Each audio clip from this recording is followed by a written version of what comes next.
Daryl Hall, and I'm here with Howard to talk about our new Hall & Oates tour, holiday album, and also my new webcast called Live from Daryl's House. It's coming out tomorrow, actually. Well, Daryl Hall, look at you, man. You look good.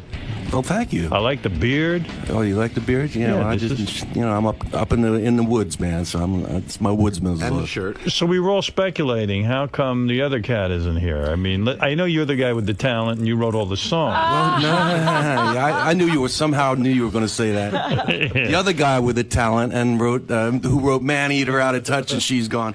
Let's see, where is he? He's in the woods also in Colorado, though. So you know. Is that do you live in the woods? Yeah, I live up in Dutchess County. Oh, you do, but you're not close with. I mean, when I say Hall & Oates, we think of like two brothers who, went through all the. That would be correct. Yeah. Two brothers that live on opposite sides of the world. But the fact of the matter is, you're not crazy about Oates personally, right? Is that true? Come on, be honest. Be honest? You want me to be honest? Yeah, be honest.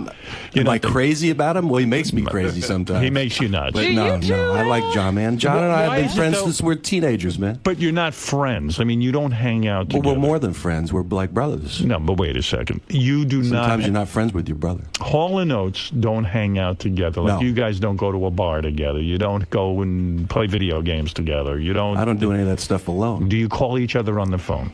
Not very often. Really? So when it comes time to tour, when it comes time to do a new album or something musical, you pick up the phone and you call them and say, okay, it's time, but it's not awkward that you don't speak to each other other than that? No, because we see each other all the time. We're working all the time. But you don't like him. Because if you liked him, you would hang out with him, wouldn't you? If he lived close to me, I'd hang out with him. What irritates you he about used him? to. What irritates me? Yeah. Let's see. Okay, let's see. Nothing irritates me because I'm so used to him. Do you ever have a non-work? I'm beyond irritation. Is there ever a non-work conversation? Like, do you ever say, hey, how you doing? How's your family? Well, basically, I see his family all the time because we travel together and, He's married? Yeah, he has a wife and a really cool kid, Tanner, and we travel together. I mean, in fact, we seldom have musical conversations. How's that? How old were you when you met your partner? 16. 16 years old. You were in bands. You were both musical guys.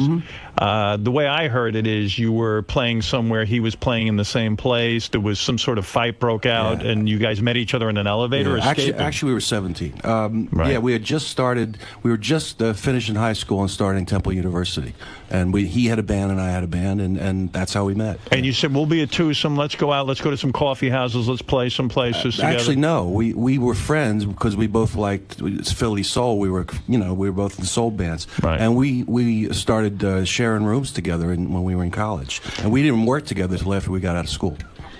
When you write, do you write together ever, or is it always separate? Not so much anymore. We always did things separately. Our first thing was we said we're going to be two guys. We're going to share a stage. So from the very beginning, it was sort of two separate guys. But we write together occasionally, and we write separately a lot. So you meet each other at 17. You say, let's form a band together. We'll call it Hall & Oates. That was on the mailbox. So was there ever a discussion that it would be Oates and Hall?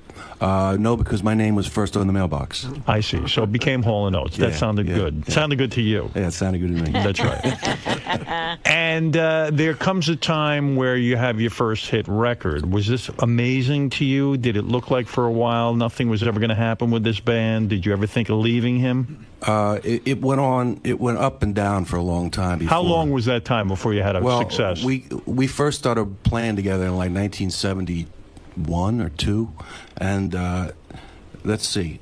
Then we put out "She's Gone." We wrote and put out "She's Gone," and it wasn't really a hit. But then a group called 𝗻𝗏 had a hit with it, and it was like a #1 R&B record. And then we had "Sarah Smile." That was our first hit. I didn't understand this about you. Sarah was a woman that you lived with for 30 years. Yeah. I mean, you had a serious relation. Never married her. Not officially, no. You lived together. And you reference Sarah in your music a lot. But, no kidding. I wrote tons of songs about her, with her. She co-wrote Man Eater and Out of Touch, and God, I can't even tell you how many songs. So she co-wrote these songs. She still makes money from the Hall & Oates catalog. Yeah. Lots of money. Yeah, and when you guys split up after 30 years, this had to be an emotional trauma. This is the woman you wrote Sarah Smile for. How do you split up with that woman? I know. It's not easy. In fact, were you faithful? You're asking me right now, that's 6 years ago, and I'm still splitting up, man. Really? She left you or you left her? It was mutual. It was so just that means one you of those left things. Her. Yeah, well, all right. Yeah. So was it that the temptation of the road? I mean, you are certainly a good-looking dude. It wasn't the temptation of the road. We went way past that stuff. Did you cheat on her on the road when you were the height of Hall & Oates and you guys are going around and you're doing live performances and the women are throwing themselves at you? Is it almost impossible not to bang someone else? The word is yes. Yeah. So you had your sex outside. So you guys absolutely worked through that, you're saying? Yeah. Wow. Early on, from the very beginning. So what happened? Did Sarah just get older and you get I mean, listen, let's face it, you're around a lot of young, attractive women. There's no way you can remain interested. It wasn't had nothing to do with older or any of that stuff. It had to do with just, hey man, life changes. Life changes. Life changes. 30 years is a long time. It's a long time. So where you used to write Sarah Smile, now when you sing the song, do you want to vomit? I mean, do you want to throw up and say... I'm still singing it to her. Do you still wonder why you were in love with her in the first place? Have you you haven't lost that love? No, I have no questions about why I was in love with her. Has Sarah hooked up with another guy at this point? You know what? I think so, but I'm not sure. You don't know. You don't want to know. Do you speak to? Oh no, I don't. I do actually. Speak to her. Well, we have our ups and downs, but right now I'm not really talking to her much. But we go between really friendly to not friendly at all. Let me ask you something. Is there another woman in your life now? Well, you're kidding. You probably didn't miss a day. Guy like this, rock star, give me a break. I just say I'm in transition right now. You're in transition. Yeah. You have a girlfriend, don't you? No, actually, I don't. You don't? I had one for 7 years, but... Is it hard to be alone? I got used to it. When you live up in this isolated area by yourself, I got my people. You know, I have a extended family. My sister and everybody lives near me and near you. But you live in the house by yourself right now. Yeah, like a farm kind of community.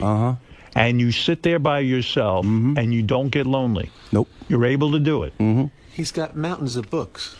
Do you kill animals and eat them? Do you do the whole thing? Well, since I got Lyme's disease, I sort of stopped doing that, but I was a major hunter. You had Lyme's disease? I have Lyme's disease. How did you get it? Living in the country, the way everybody gets it. You were out hunting and a tick you don't have to be hunting. You can walk in your front yard. You can be in a suburban neighborhood and get Lyme's disease. It's one of the biggest. How bad is it to have Lyme's disease? Bad. It's bad. Well, it can run the gamut of mildly debilitating to severely debilitating. I worry about that where I am. There's all these ticks and all that kind of stuff. I do. I always check myself every night. I look. But why didn't you move away from this area where there's so many ticks once you got this disease? Well, because I like living in that part of the world. I like living in nature. You used to go hunting, used to do all that stuff, and now you're a little bit paranoid about doing that. Well, I don't like to spend that much time in the deep woods anymore. Because of the ticks. Yeah. These fucking ticks. I know. They ruined your woods experience. They really did. You know, I used to like to, I got a lot of land. I used to four-wheel around, take walks in the woods. Fuck that now. You know, you have. What do you do? You sit in the house and you're hiding from the ticks. Well, I had to put up a deer fence at great expense, and I got to check myself all the time. The ticks won. The ticks did win. Did you find the actual tick that landed on you? No. You never did. You never saw. How were you diagnosed? Is it still in there? I assume you had sore throats. You had fevers. I had all kinds of tremors and fevers, and they thought I had spinal meningitis and multiple sclerosis and all. How long ago was this? 3 years ago. 3 years ago. Yeah, I'm just getting over it now. What, they treat you with antibiotics? Yeah, heavy antibiotics and herbal things. Oh, wow. And you now feel better? Every once in a while I have a kind of a weird day, but yeah, 99.9% of the time I'm fine. Are you able to exercise? Are you able to get back into a routine? Yeah, all that. Yeah, that's all working. He's so right. Daryl Hall is so right about these ticks. Oh no! Never mind the terrorists. War on ticks. Well, I'm not. wouldn't you That's have to no get shit. rid of I'm the telling deer? you. How can we get rid of? It's the. First of all, kill all the fucking deer. Really? That's what I War said. on We'd have to deer. get rid of War the on deer. Yeah. Kill the fucking deer. Does your penis get affected? Monhegan, let me tell you a story. Monhegan Island in Maine had a major tick problem, and what they did, it was very controversial among the citizens, you know, and they killed all the fucking deer, and the Lyme disease went away. It did, huh? Yes. Wow. But I The was fucking rats, man. You know, in the Middle Ages, would anybody said no? They're pretty, man. Those rats, they, you know, so they carry bubonic plague. Kill 'em. Fuck them. Right. Fuck the ticks. You know, you're making me think. You know, But I wait a love to minute, look at Howard. deer. I think they're beautiful and all that. And They're fucking giant rats, 180-pound rats. Wow. This is the guy who wrote Sarah's Smile? Yeah. Gee, I thought you were a He peacemaker. didn't write anything about a deer. I see you on the We Are the World video. Wasn't that you? Thousands of That's ticks, people, man. That's not fucking deer. And if people thousands of can, ticks per deer, right? Yeah, you know, every tick has like 2,000-3,000 ticks on it. Every deer has. Every deer, and they all true. have Lyme's disease. Ay They're vey. walking monsters. plague things. So let's get rid of them. Yes, you know, I this is what agree. I say about sharks, too. People talk about our oceans. People are afraid to surf. We love the ocean. Kill all the sharks, too. Right? Come on, let's go. Well, what are we sitting here for? If Either that millions or of kill all people the surfers. got eaten by sharks, I'd agree. But millions of Absolutely. people are getting bit by ticks. So there you go. All right, you're with me on the deer I thing. didn't That's know good. we'd have I'm the with you. anti-deer movement. Wow. So when we Kill the rabbits too. Fuck them too. you're angry today. Sure, I'm always angry. Fucking rabbits and deer. So they've really so now you're feeling better though. That's You think I'm joking, by the way? Oh, I'm I not don't joking. think you're joking. We get it. brother, I'm right with you. Okay. I'll listen kill here. a couple of deer. You know, with when I this was a kid, afternoon, I if lived you in the want. country, and it was an unusual experience to see a deer because the deer population wasn't allowed to grow because it was controlled. It was controlled. Yeah. And now they're everywhere. They're fucking people up. People crash into them with cars. Right. They're really a major menace. That's what it was like with blacks in my neighborhood. Hey. No, I ain't going there, man. Hey, what's with you, Artie? What's going on? We're having a perfectly reasonable conversation. Artie wants to take it to another level. Yeah, No, man, I'm it's staying. your problem. I'm, down to another I'm level. against it. I'm stating a fact. It was terrible. But you know what? You make a very good point about this. This Lyme disease is so debilitating. I knew a guy. Remember, we had a general manager who got People die Rocky. from it, man. People He die had from the it. Rocky Mountain spotted fever. Right. That's didn't he? only one of the many diseases you can get from ticks. And you were lucky that you survived, because what if they Yes, I didn't was. diagnose it? I'm lucky I can work, first of all, because I didn't think I'd be able to work. And I'm lucky I survived because I know people that have been so sick that they thought they were going to die. Were you in the hospital? I was in the hospital. I was on intravenous stuff. The whole bit, man. Wow. I mean, it's nasty. It sure Yeah, is. it's bad. It All sure right, is. you know what? I hate deer now. Me too. There you go. I used to love them. We might ask you to cut some public service announcements about killing the deer, because some people don't understand. That's right. Give me a machine gun, man. You got it. So why are you not getting the respect from the Rock and Roll Hall of Fame? I wanted to ask you that. I want to talk about that for a second. Sure, you let's have talk written. about that. How many hit songs have you written? I mean, Oh God, I don't even fucking know. how many albums have you sold? Something like 60 million. Again, I lost track. Something like that. 60 million albums is Yeah. an amazing What are you accomplishment. supposed to do? Why is it a? What am I Yes, supposed to Gary. do? I can give you a number, 37 top 40 hits, 8 number ones, and I don't know what the album sales are, but a lot of hits. How many? I think it's something like 60 70 million records. Oh, I'll give you a hint here. 10 million off. You recently sold off half of your catalog to a publishing company, right? Yeah, And that brought in an estimated $25 to $50 million to Hall & Oates. correct. Wow. Well, you're not hurting for cash, are you? Yeah, but what about the Hall of Fame? What is this disrespect? You know, all these awards, whether the Grammys or Hall of Fames or whatever, they're all political. I mean, that's no big news, and that's. I mean, what else can I say about it? It's politics. But when you say It's it's politics. Who did you politics, piss off? It's the fucking voters. It's the people that are involved in voting. Okay, let me tell you what it is. all right, who are the voters? Kill the voters. In the 70s and the 80s, the rock press and the rock, whatever you want to call it, the media, created a canon. They created what is hip, what is not hip, what is deserving of respect, and what is not. Right. And those things are, if you tried to be Woody Guthrie or you tried to be, Howlin' Wolf or whatever, you were cool. Right. And if you hung out with the Spinners and you hung out with Al Green, you were sort of suspect, especially if you were a white guy. Right. And nobody gave a shit about that. But me and John have always fallen between the cracks. Well, you and John have and in order to, let me finish, in order for them to justify themselves and what they wrote about, like that the Ramones were the greatest band in history and bullshit like that, right, then they have to disrespect me in order to justify their own shit. Right. In other so words, that's why I'm not in the Rock and Roll fucking Hall of Fame. If you write pop songs, in other words, if you write songs that have tremendous appeal, popular appeal, and also musical impact. Let's not forget that. It's not just you're a real appeal. musician. I mean, you've written huge hit songs. But Howard, the people he's talking about, they're in the Rock and Roll Hall of Fame. I know. Al Green and Howlin' Wolf. Well, there's a little bit of reverse racism going on. They allow those guys in a little bit because they don't want to look like it's just whitey. Well, they call me Blue-Eyed Soul. That's fucking insulting, first of all. Why is that insulting? Because I'm a soul singer. That's like saying what, brown-eyed opera singer? If you're black? Right. Fuck that. So you're bitter about it? Yeah, I swear to God, I never knew he was such an angry guy. Wow. I love him. I am bitter about it. I'm bitter about it. But I don't blame you. In other words, I think it's funny in radio that I am not. There's something called the Radio Hall of Fame. It's a bullshit thing, and I don't really care about it. But how can you have a Radio Hall of Fame and not have me in it? Not have you anywhere near it? They don't even mention my name. Who's bigger than me? Let's kill some deer. Basically nobody. Yeah, kill some deer. Who are the fucking voters? All I know is when you said you just got $25 to $50 million, T-Bone's eyes were almost rolled back into his head. You could keep the Hall of Fame. The Spinners ain't got that. That's right. No, what are you doing with don't. all this money that you're getting? Wasted on building houses. Are you building a lot of homes? Yeah, I restore colonial houses. That's your thing? Yeah. Well, who are you going to sell them to now? Who am I going to sell them to? Yeah, I have to figure out who I'm. Yeah, I'm in the midst of finishing one big one right now. Yeah, They'll be foreigners. Yeah, there'll be somebody to buy that. That's for sure. People that like colonial houses.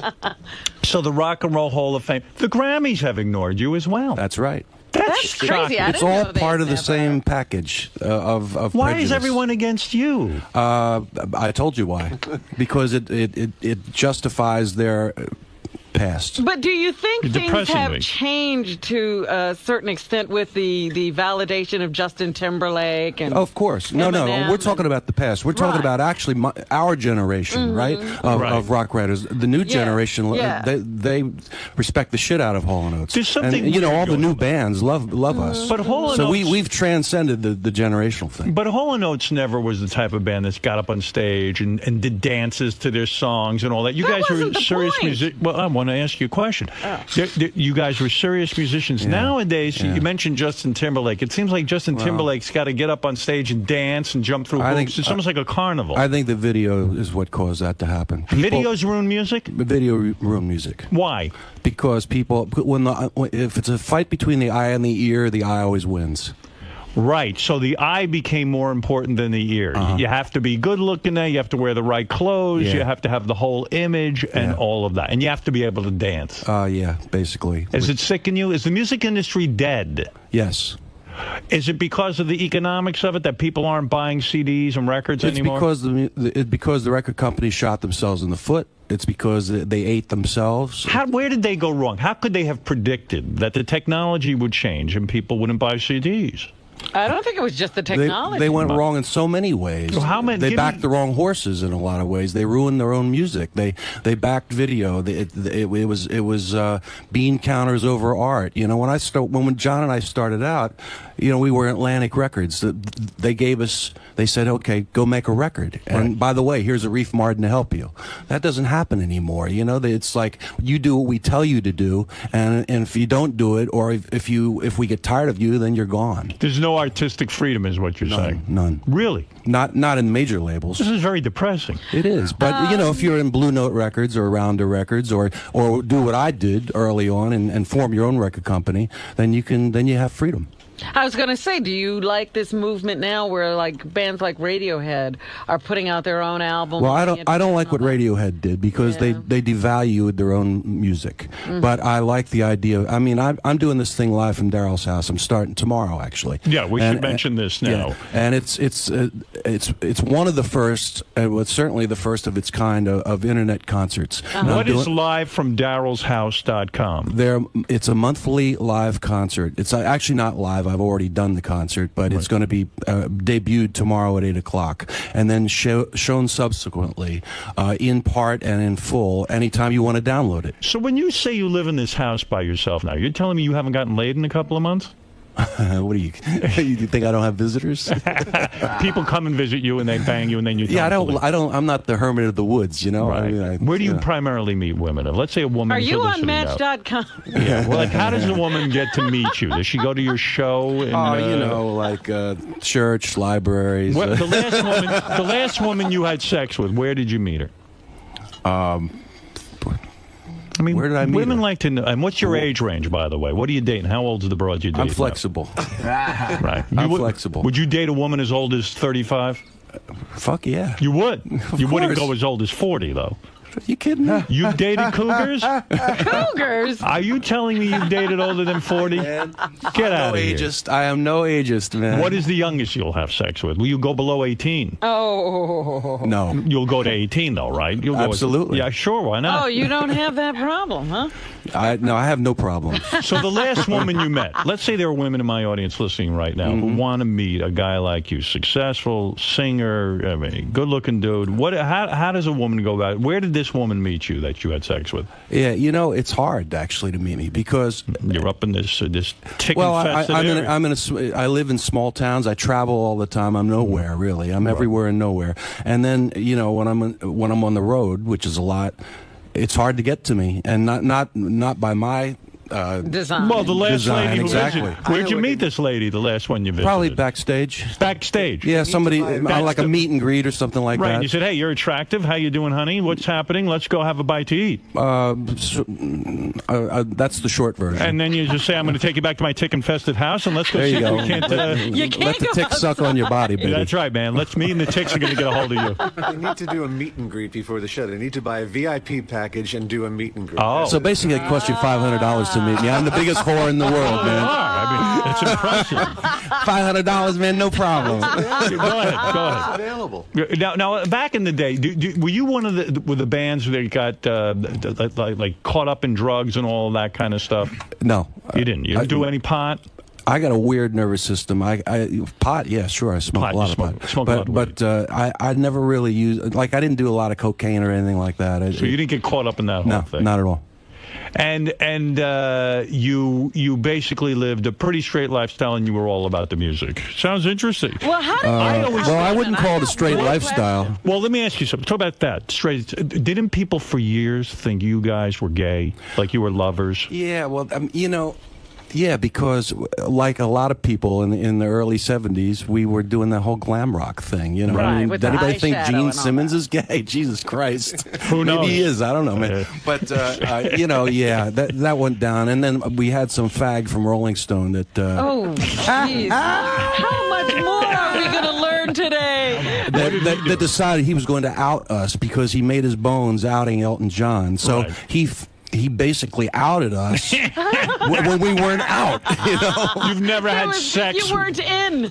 And I used that word, by the way, in a very respectful way. You and John never had sex together. You never participated. We had sex together, but not with each other. In the same room, you would have sex with women. Yeah, no problem. Did you ever share a woman?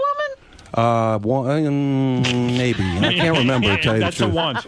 Yeah. Who had the bigger penis? I mean, I imagine, you know. Well, I haven't actually noticed. You notice when you're in the same room with a guy and he's got a boner and you're both doing the same girl. You absolutely notice. Well, we always say that John is German Shepherd balls with Chihuahua pants. Ah, interesting. I'm going to have to analyze that. You have video of you high-fiving Oates while you're double-teaming a chick? No, we didn't go that far. When a guy outs you, A journalist. Yeah. What do you do? Do you fight back, or you just say screw it? I mean, what do you do? Well, it's kind of hard to fight back. I mean, that's the whole problem with has been or was a problem with me and the media. You can't fight the media. You can't sue. They always have the last word. What are you going to say? You couldn't sue and say, "Hey, listen, you've disparaged me. You've said I'm gay. I'm a straight man." Yeah, that sounds malicious to me. Yeah, it's kind of a weird thing to sue for. I don't know. Yeah, it is, because you're almost then you're saying you don't like gay people. Almost. Yeah, exactly. Right. It's I mean, it's actually what they did to us is an insult to gay people. Really. Right. That's the way I feel. That's right. I have one question, and every guy out there probably wants to know, how do you work through cheating on your wife? What? You know, you're back to that thing again. No. He cheated on the road, and then he'd go home to Sarah. So what? Sarah could handle it. No, how did she handle Because she's that? an extraordinary person. That's how. Did she give you license, like you're single on the road? It was nothing as simple as license, but you know, people do this all the time, and not just with musicians and people on the road. You know, I think that there's a pact with people that are together a long time, and they allow for each other's personalities to bear fruit. Let me So did How's she that? ever No. sleep outside of the relationship? I never asked. Oh. What you do is, if you want to have a woman, a good woman like Sarah, and you want to cheat, you write Sarah Smile for her, then she shuts up. That's all. Actually, And the way it works. You know, it's so funny to see you dressed the way you are today and the way you look. I think it's a great look for you. It's very natural. And this is the way you're more comfortable. well, this is the real me. Yeah. When you had to do the glam thing, I mean, not that you had to. That was a long time ago, man. Because you're not really a pretty boy type, but I always thought you were, because you always dressed up. I was pretty when I was young, man. But when you perform now, do you dress more like this? Yeah, More this is like pretty that? much the way I dress. And when you, how old were you when you started to realize, man, I can really sing. I like music. 0. My mom was a singer in a band and a vocal teacher and all that stuff. I mean, at 2, 3 years old, I was singing. And when do you realize you want to play guitar and sing? Well, guitar came late. I started piano when I was 5, but I didn't start guitar until I grew up. And when you're a kid and you sing, is it embarrassing in a way? Do people make fun of you? Do the other boys say, what's with you going around singing? What are you, a fruit? Yeah, And exactly. Right. Especially when you're like 12. And I was a boy soprano. I was You know, gonna say, and I did was you in have a 7th grade. falsetto? You know, It's hard to be artistic, isn't it, as a young well, child? I remember that, I had to sing. Actually, I sang on the Christmas album. I did Oh Holy Night. Yeah. Right? And that's a real boy soprano kind of song. Right. And I did it, and my teachers made me sing this in front of the whole school in 7th grade, and I'm singing the song, and afterward, the cafeteria was no fun, let me tell you. Right, you seem like a guy who can kick ass. You look like a tough guy. Yeah, you look like a tough guy. Right. I've been there. Did you have to fight a lot as a kid because you sang? Yeah. You did? Yeah. You would get into fist fights? Yeah. People, I was, besides singing, I was just an unusual person in my area. Why do you think you were attracted to black musicians more than... I grew up in a racially integrated place. You know, Right. you grow up around Philadelphia, especially in my day. When I grew up, it's very integrated. So there was more Motown there than... It was the sound of Philly. It was the neighborhood stuff, not Motown. It was beyond, before. But I'm saying you get beyond exposed to Motown and all that other stuff, too. Well, and of course, the like I said, Philadelphia before stuff. Motown. Right. I mean, I do street corner music and doo-wop music, gospel music, soul music, church music. All that stuff is that's my baby food. Well, you're a cool dude. T-Bone, you know I love you. I love you, Howard. Yeah. Did you ever actually beat up Oates? Did you ever have to kick his ass? I mean, did you ever have a fist You know fight with something? him? I'd have a hard time. He was a wrestler. Do you know that? I didn't know that. Yeah. John could kick ass, man. Really? Yeah. So, I mean, mano a mano would be a tough fight. He wrote that song, by the way. Yes. It would be an interesting fight. I got the reach, but he's got the grappling power. Let's go to Sal. Sal, you're on the air in Lodi, New Jersey. Hey now. Hey now. I'll tell you what, when I heard that Daryl was going to be on this morning, I really didn't think much of it. But boy, he turned out to be a real entertaining guest. Yes. You didn't think much of me. Fuck you. Yeah. How with him? This guy's a deer. Yeah. There you go. Hey, that's my new thing. Yeah. Well, I guess you won a new fan just from this interview. Thank you, sir. That's good. All right, thank you. Tell you what, let me play a little bit of this song. You know what? The one thing we haven't asked is where the music comes from. Like, when you sit down to write a song, is it easy? Is it hard? Does it take you a long time? Are you one of those guys who say it comes from God? No. You're not you came from you, right? Yeah, it came from straight from my life. Was your father upset that you became a musician? No, they're both musicians. So they like it? They push me, yeah. And were they thrilled with your success? Did they get to see your success? And still are, yeah. They're still alive. Yeah. And you have a good relationship with them. Yeah, absolutely. Are you a craftsman with the music, or do you work at it, or it's not streaming through you? It just doesn't come out. Both. I'm a spontaneous person, but then I've been doing it so long, I'm into the craft of it also. But you know, when I do a vocal, what you hear on the vocals is pretty much what I did first take and things like that. I mean, T-Bone's there all the time. He knows. Right. You know, especially the end of the song, all the ad-libs and everything. That just comes out of my head. And I want to thank you for coming in today. Thanks for having me. It was really great man. to have you here. Daryl Hall, everyone.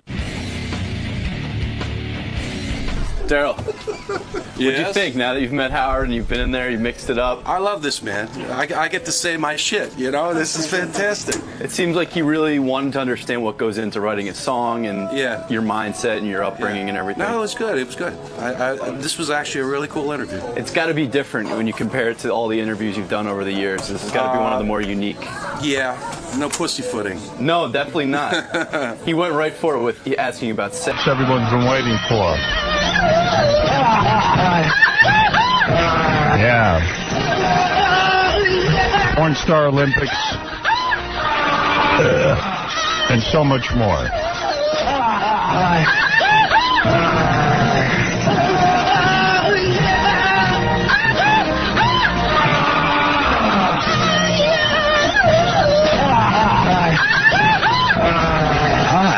Hello, I'm Richard Christie. Good to meet you. I'm George Takei. Okay, George, I understand you have an exclusive story of abuse from a motion picture makeup artist. Please tell us the story. He pinched my wang and frowned. He silently regarded my wang as if it were some insensate lump of flesh. I understand that more than one person was involved.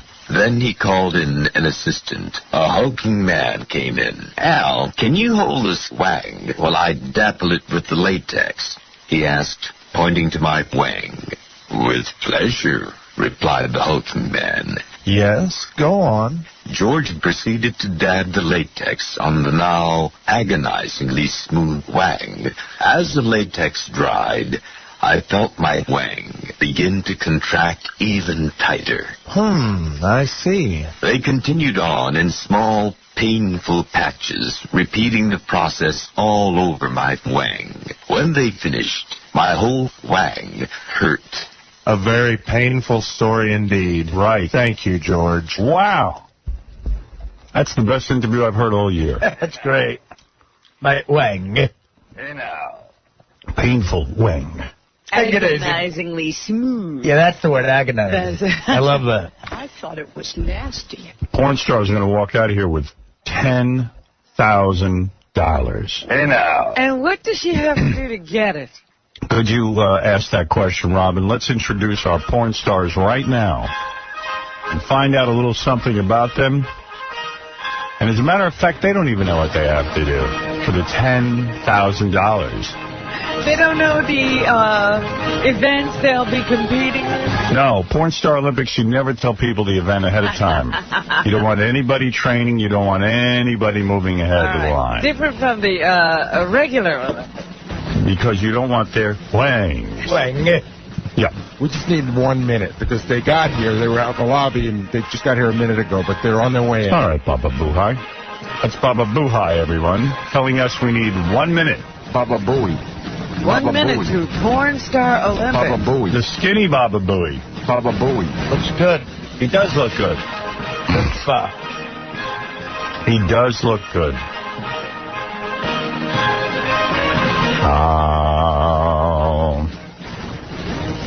Porn Star Olympics.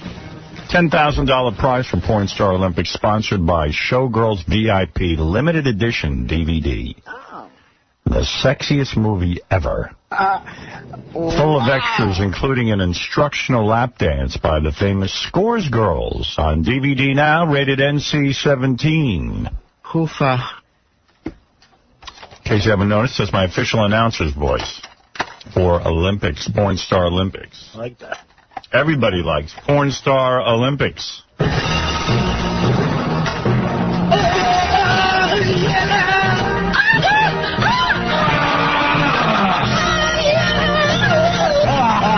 Competing this morning, Victoria Givens, who's been in porn for 3 years and has made over 100 films. Selena, 100 films. Selena Silver, who's been in porn for 18 months and has made over 60 films. Wow, these girls are quick. And Lila Jade, who's been in porn for 6 years and has made over 400 films. She's considered the favorite here because of her experience. Wow, 400 moves. Sounds like Right. she's slowing down, though. 3 beautiful porn stars. What can I say? Hello, ladies. Girls. Women. Women. Good. To compete, you have to be a strong woman. They don't even know what they're doing. She's like, I'm getting very worried because Yes. she hasn't heard anything. She goes, why am I here? You porn girls should get very, very nervous. Let me say hi to each girl. Is this Victoria? This is Victoria. To my All right. Victoria, let's say hello. Why don't you put these girls in some sort of order? They are, Howard. They're in this order that you're looking at. Right Oh, here. I see. All right.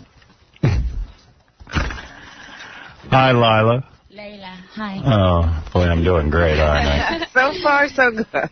Okay, let's keep guessing.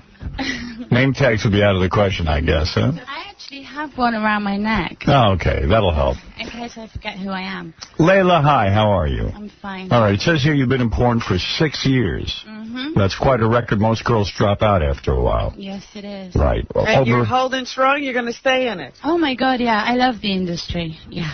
Over 400 films. Mm-hmm. You shot your first porn film on your 18th birthday. You couldn't wait to get out and do it. I just had to. Had to. Seriously, yeah. What is it about porn that attracts you? I love sex. I completely adore it. And I was like, why not make some money doing Right. something I enjoy? And you're not uptight about it. Nope. Okay, let's see. You worked at the Bunny Ranch in Vegas. Not yet. You're going to. It says here you worked there. No, I didn't. Really? No, I didn't. So you're going to be going into prostitution. I don't know. I'm not sure how I feel about that, actually, Howard. You're a beautiful girl. I'm sure a guy would pay a lot of money to have sex with you if you go into that. What do you mean? You think that that's a step below porn? No, it's not that. I mean, I know Dennis from the ranch. I think he's really cool, but I just don't know if I want to go work at the ranch quite yet. I'm just going to see what happens. Or it seems like why the hesitation then? Because that's Because I'm so busy shooting porn anyway right now that I don't really need to be going to the ranch yet. So What kind of money can you make becoming a prostitute, though? Probably big bucks. maybe. I don't know. I never really looked into it. So. Well, there you Well, go. she said not yet. It's still on the horizon. Yeah, she'd be a high-priced chick. You've had sex in a freight elevator. You've had sex with many black men. You had your first gay experience when you were 15 years old. You've done it all, baby. You quit school when you were 16 because you knew what you were going to do. Why bother being in school? Exactly. I was bored. I was so bored. You knew. You knew what you wanted to do. Uh-huh. All right. And now you live in L.A. You were born in England, obviously. I can tell by the accent. Now, look at you. You are a horny little minx, aren't you? Oh, yeah. Is there not a big porn industry in England? Do you have to come here to really make it in porn? There is an industry in England, but this is where the real industry is, especially in the Valley. What could a really good, hard-working porn star make for a living? A lot of money? A lot of money. Are we talking over $100,000 a year? If you play it right. Really? Mm-hmm. Look at you. Look at you. And what does she do with the money? I hope she's saving it. I actually spend it on sex toys. Me too. You knew. You knew. All right, now we have Victoria. Is that right? Yes. Hi, Victoria. How are you? Very beautiful as well. Only been in porn for 3 years. Yes, just 3. Very you beautiful. What are you, about 5'2", 5'3"? Exactly, 5'2". You're the right weight. You got the big breasts. All you girls have the big breasts. Those are implants, I take it, right? Yeah. Yeah. All right. I have the mini skirts on, the whole thing. You're sexy women. Now, it says here that you love to have your feet rubbed during sex. I do. Well, you don't want to say that. We'll be thrown right off the air. Now we have to restart the show. Just say it makes you feel so good that you get fully aroused when you have your feet rubbed during sex. Okay, that'll work. Now, you have several boyfriends. You don't have one boyfriend. No, I have many. And they don't care? They don't get jealous? No. That would be hard for me to share you with any man. I'd probably insist on exclusivity. You lost your virginity when you were 19 years old to a 29-year-old. And you love... Correct. What is the world record right now? I believe it's... I knew. It's either 50... I think it's 65. By the way, if you notice, girls, Gary has put on his welder's mask so that his face won't distract when you're on TV. That's actually quite a compliment. I actually forgot and remembered. Yeah, thank you, because I was about to say something. Thank you. All right. All right, Victoria, welcome to the show, and welcome to Porn Star Olympics. Oh. How many films did you say she's done? Over 100.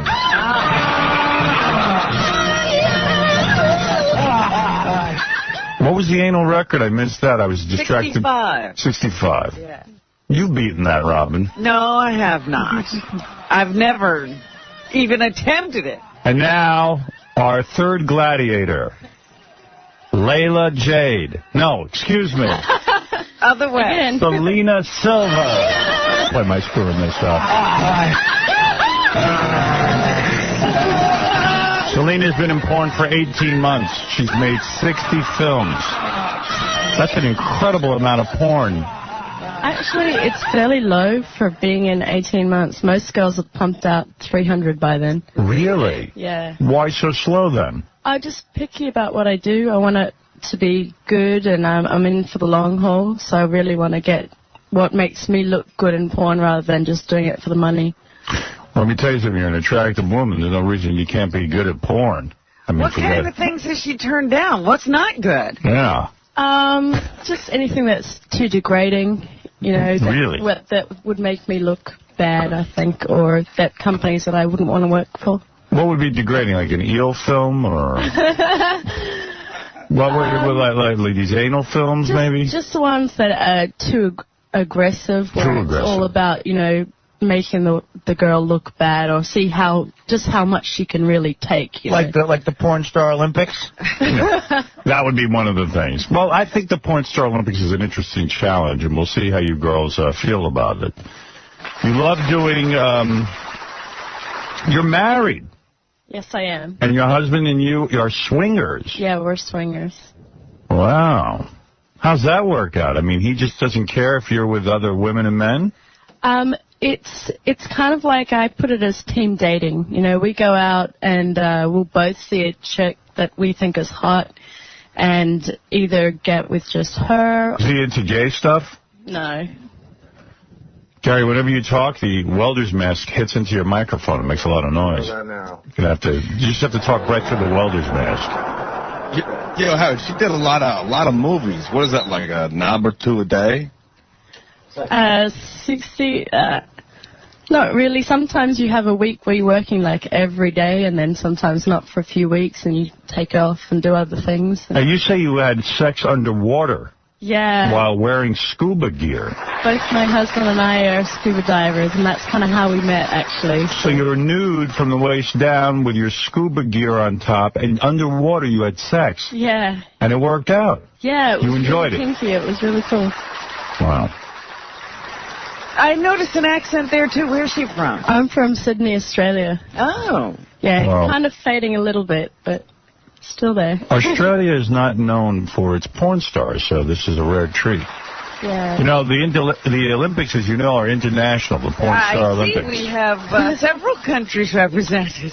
England represented, America, and now, of course, the great country Australia. So this is very exciting. It's very appropriate. Right. It is appropriate. You're absolutely right. And Selena's 24 years old. She lives in L.A. and Las Vegas. How long has she been married? 24. I've only been married for 2 years. Uh-huh. Well, it sounds like it's going very well with all the cheating that's going on. Who knows? Maybe more marriages would last if everybody could just have sex during it. Yeah, well, it's sort of like not being married. Well, you know what it is? Husband and wife are best friends, but they have other sexual needs. I get it. Well, we never do it apart. It's more like threesomes and moresomes a lot. If we are with other people, we're within arm's reach of each other. All right. So it's, I have no problem with it. Go into other rooms and... No judgments here, baby. All right, so we have Layla, Victoria, and Selena. All of them accomplished porn stars. But what is the Porn Star Olympics, and will the ladies want to even take part in the Porn Star Olympics? Oh, that's a question. All right, we have a $10,000 prize. And even though all of you are high-paid porn stars with big careers, $10,000 is an interesting amount of money, isn't it? It depends what we have to do. All right. One of you will be beheaded by the end of the Olympics, so I hope you don't... Fantastic. You like that? That will make me happy. Yes. I'm very happy. All right. Here's what we dreamt up for Porn Star Olympics this year. As you know, last year a lot of the women got naked and had to carry 25 cents. How do you describe this? The laws have changed, the rules have changed. Well, anyway, here's the new... Without using their hands. Without using their hands. Here's the Porn Star Olympics. It's this simple. Starting right now, if you agree to be in the Porn Star Olympics, you will drink a bottle of water. Sounds easy, right? Yeah, wait for the rest of it. All right. You will drink a bottle of water. Every 15 minutes, you drink a bottle of water. Oh, God. The girl who goes to the bathroom last wins the $10,000.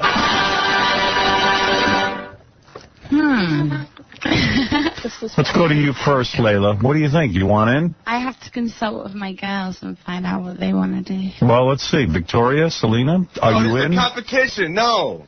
Here's the question. Where are we going to the toilet if we have to go first? Ah. You see that plastic pool over there? Very perceptive. That's your toilet. Gotcha. Right here in the studio. And what state are they in? Well, state of confusion. Hopefully. I mean, are they wearing bathing suits? Are they? What are they? Wear whatever you want. So they could stay clothed as they are Sure now. they could. I'm Kate. If I was you, I'd be naked, though. They can wear whatever they want as long as it's nothing. Right. Because you don't want to, you don't want to, let's say, go to the bathroom. Yeah. In your clothes, I would imagine. You don't want to ruin those outfits. No. Well, girls, what's it going to be? Who's in? I'll go to you first, Layla. You in? I still don't know. All right, let's go to Victoria. 10,000. I'm thinking on it, too. It's not degrading. This might take a few seconds for us. Selena. Are you ready? Well, go to the bathroom whenever you want. When's the last time you went number one? Oh, just like before I came here. Okay, what about you, Layla? Same thing. What about you, Selena? Yeah, probably when I got up this morning. All right. So we have to pee in the studio. That's correct. Well,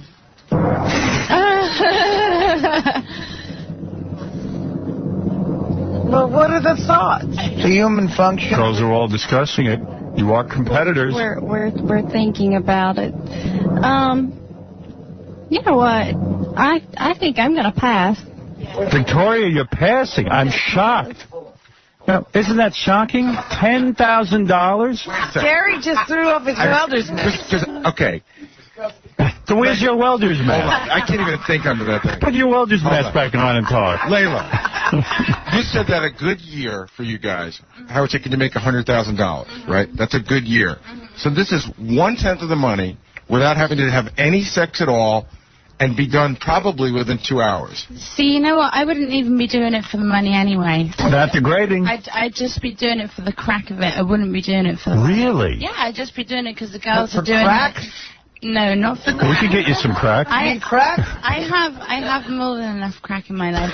What scares you girls about this? About the going to the bathroom in the studio? Is that the thing that you object to, or the idea of having to hold your water as long as you can? What's the beef? I thought this was pretty good. Yeah, well, it's a very good idea. I don't have a problem holding it. And I You have a problem releasing it? Well, yeah, that feels pretty good too to get rid of it. Sure. So what's the big deal? Is it because I'm ugly? I mean, what did I do wrong? No, not at all. What is it then, girls? Why wouldn't you partake in this? You know, I don't know. Maybe I'm weird. I don't know. I'm just wondering what the thought process is. But I said I think I'll pass. I think I haven't said no. Well, let's go to Selena. Maybe she's thinking differently. Selena, what are you thinking? I was thinking I was going to pass, too. Is this really that weird or creepy? Boy, you're out there, aren't you? I'm out there because I'm thinking, wow, these girls are going to think this is kind of tame. No big deal. You're porn stars. It's the pee thing, Howard. What about it? Well, what about it? Well, it's private. Oh, They do that in Penthouse? Well, you know what? I don't even necessarily want to see that. We weren't doing it because we have some weird fetish and we want to see you. We were doing it that way because we need proof. In other words, we need to know that you've gone. Right. We don't even care. Take a microphone in with us to the bathroom. Yeah. That's no fun. There's too many loopholes in that, honey. Wow. Well, girls, I don't know what to say. I'm actually That's shocked. the only event. That's the only event I had planned. I thought it was a no-brainer. Slam dunk. I'm a little fascinated by the fact that, what's your name in the middle? I'm sorry? Victoria. Victoria is going for the anal gangbang record. Right. And is sort of put off by this because I think that I'm shocked. I thought, to me, this is like, wow, easy money. Yeah, I finally found something that shocks porn stars. Well, we're gonna I don't even understand what you're objecting to. Okay, would you guys want to pee? No. All those people. Yeah, but I wouldn't want to have sex in front of a camera. I mean, I wouldn't do anything you guys do on a camera, but I'm not putting you down for it. I'm just saying I'm uptight. And I'm small. We're going to have to go to the second event, which is We've making had me a BLT. bathroom Olympics in What here is that, among Artie? ourselves. What did you say, Art? We're going to have to go to the Good second. line. It really was. I heard it. We're going to have to go to the second event, which is making me a BLT. There you go. There you go. All right.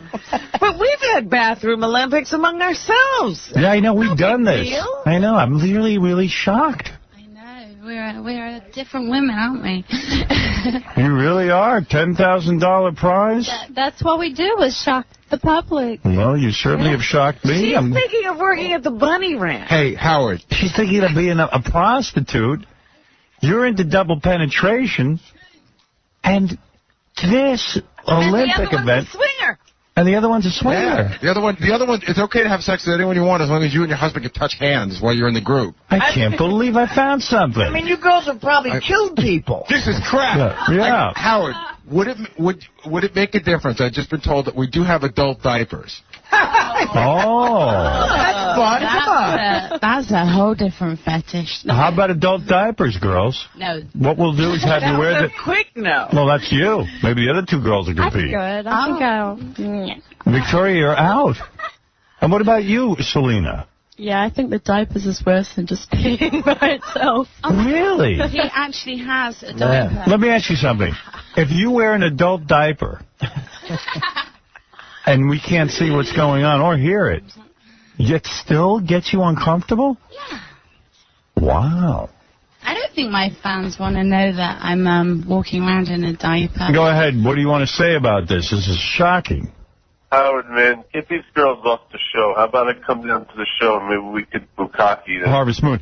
Okay, well, I guess we are going to have everyone off. Kurt, go ahead. You're on the air. Hey, Howard, what is the deal, man? These girls are whores. They're prostitutes. They're porn stars, and they won't pee in a pool? I don't know. This is crazy.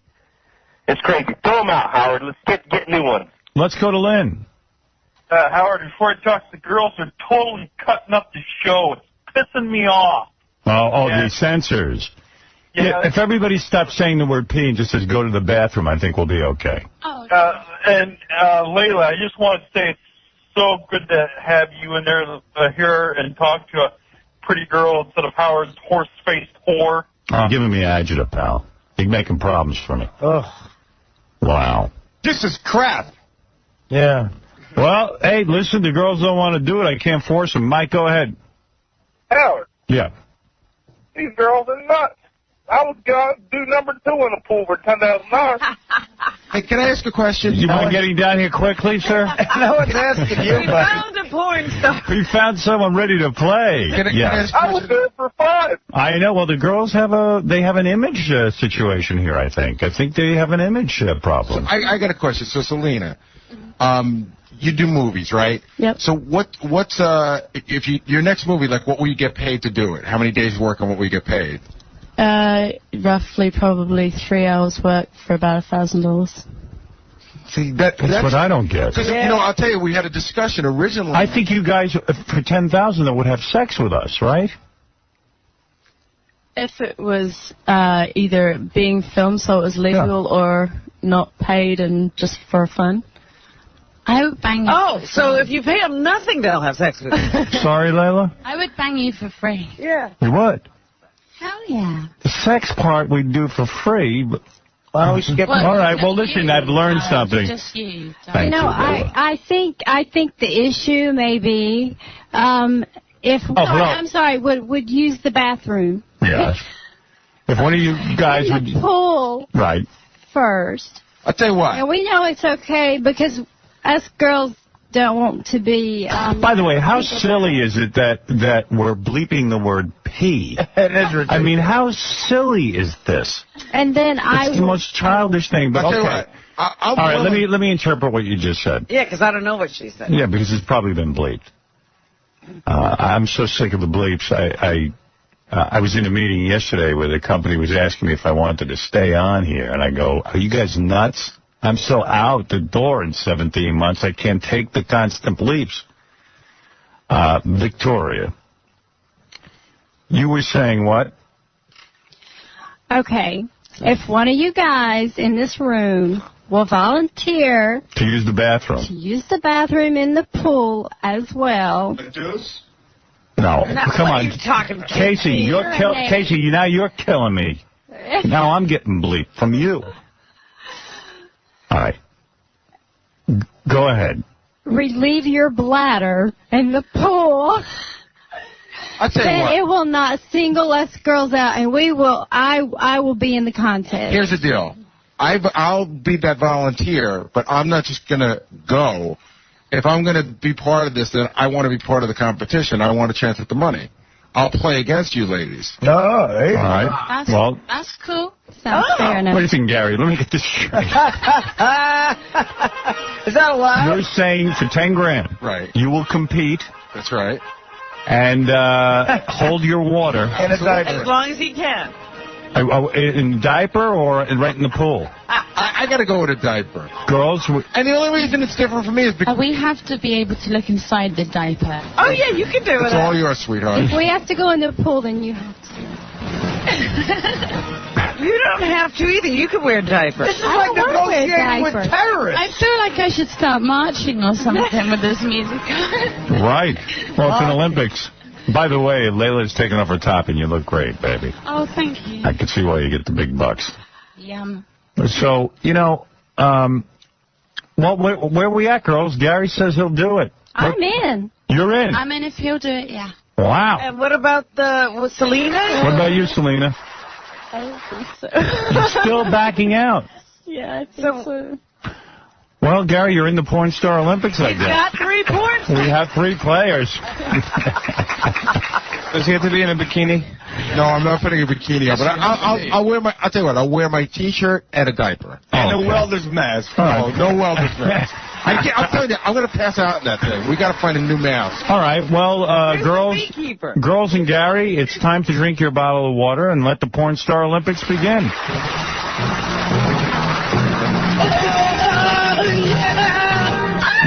Well, I never anticipated it going this way. The $10,000 prize for Porn Star Olympics, sponsored by Showgirls VIP Limited Edition. right, everybody's drinking their water. Now you know why the Porn Star Olympics is so tough. Selena, a seasoned porn star, dropped out. Gary taking her place. The girls putting out the challenge. Layla, Jade, and Victoria Givens drinking their water. Gary slugging it down. Drink your water, girls. 𝗵𝗶𝗶𝗍 finishing his bottle first. Oh, very nice, Bubba. Nice job, Gary. Thank you.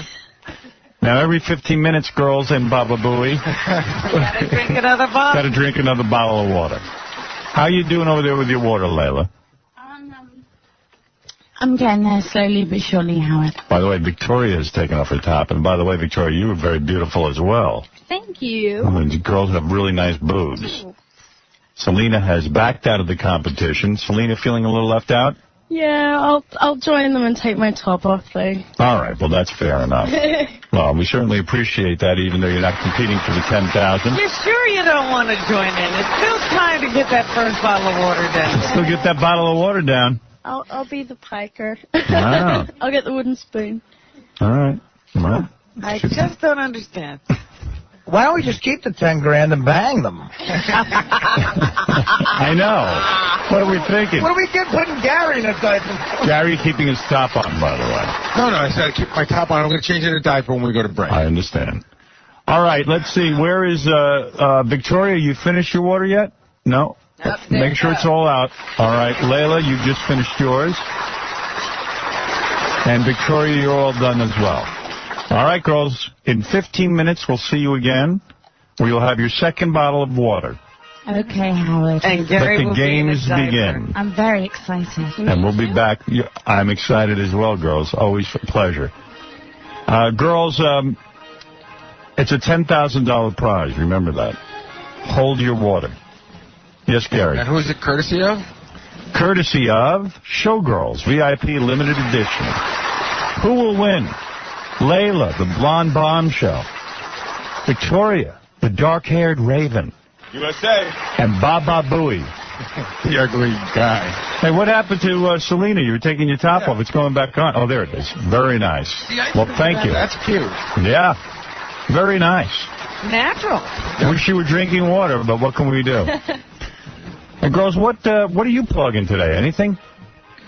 Actually, yeah, XCon 2 is an adult convention, and it's taking place this Sunday in Los Angeles. It's at Entertainment Studios. It's the world's largest adult studio, and there's going to be 50 adult stars there. I'm the main organizer. It's just for the fans and the girls. And can I mention the website, Howard? Yes. The website is www.xxx-con.com, and if you're interested in going, you can call 213-489-2001 for more information. Anybody feel like they have to go to the bathroom yet? Anybody ready to put their hands up in the air and give in? No. I gotta go. We're in for a long competition, Robin. Good. Robin, you want to get in on this? No. 10 grand. Prude. I probably could hold my water longer than anybody, but because I can. You can? I'm not going to I couldn't. ruin the competition. I would lose this competition in a minute. I wasn't even ready to be in it, so I don't know. You know, I went to the bathroom maybe last night. Can I have a... Oh, my God. I think I might have gone this morning. I can't even remember, but I wasn't ready for this. You had to go when you woke up. I guess I did. Yeah, Gary, yeah, of course you did. You don't wake up and not go to the bathroom. Can I have a bucket? I was late this morning, and so I got in the shower, but I might have skipped it. You might lose this Or one. I might have gone in the shower. Can I have All a right. bucket for when I throw up laughing when Gary comes in here with a diaper? All right, so let's take a break. When we come back, we'll have our second bottle of water and see how the Porn Star Olympics goes. Right after these words. Hello, Howard. Testing. 1, 2. Howard here. Now testing this guy's foot. Proper modulation. Do you feel? Let me ask you. Do you feel Laura, you feel... Let me ask you.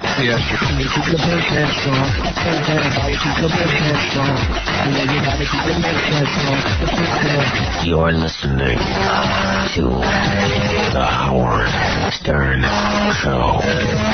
I don't want any foolish answers from you, otherwise don't answer. Free comics and That's right. I have a fake credit card. JollyDwarf.com. Never know. All right. JollyDwarf.com, and I want to hear the next time about your fake credit card. That's right. I do have a credit card. All right. Hey, Beagle, congratulations, seriously. And, the new business. We got to take a break. We'll do the news when we get back. Thank you. Do my business. You'll figure out what I do. Thank you, brother. And we'll be back right after these Give me words. 10 minutes. You'll figure that out. Savannah Sampson on Indian Night. Stripping down a lingerie. We get your phone calls. We get your phone calls every day. Hello, Robin. I've got a Valentine's Day gift for you because I'll be thinking of you and only you when I wank myself on Valentine's Day. I'll be thinking of your delicious tiramisu-flavored Mons Vernus, your supple chocolate milk-filled breasts, and your bulbously round and pillowy mocha-colored buttocks. Actually, I'm diddling my nether regions right now.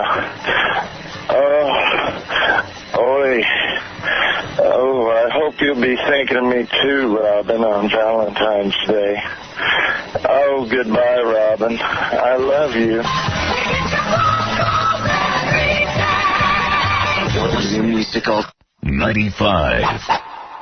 You're listening to the only black man who can get served in Denny's, Howard Stern.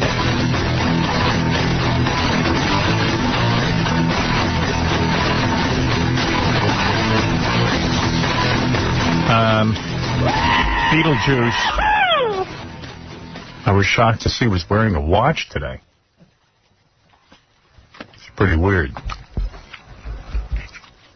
So I said, I wonder if that watch is really accurate. Like, would it matter? Mm-hmm. I was going to have us guess on the air, but Gary already told me the answer. Oh, what is it? Yeah, it's a Mickey Mouse watch, and it has the right time on it. But can he read it? No. No. It's 300 o'clock, he told me. No, 250. Okay. Porn star Savannah Sampson strips down to lingerie tonight. You cop a feel on her, too.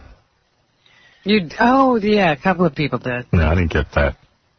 I did. It's got a nice ass. Yeah. Yeah, you got to maul her. JD treated her like she was some sort of contagious. Oh, my God. Yeah, I was just trying to throw him a bone. No, I don't want to. A lot of people wrote me about they didn't want to ever hear a frigid Playboy Playmate on the air again. I had to shut off the radio. It was too depressing. Really? Yeah, referring to the chick yesterday, Kara, who just can't get off on guys, and she's not a lesbo, but she's never been with a man that really excites her. I thought it was fascinating myself, but this guy says, today you had this dumb broad on, I wanted to jump through the radio and stick a banana in her. Beep. I mean, poor little her with her body issues. Hello, Miss Hotcakes. But you get naked in a national magazine? Wow. You're as sharp as safety scissors. Then she wants to procreate. Oh, boy. Just what we need.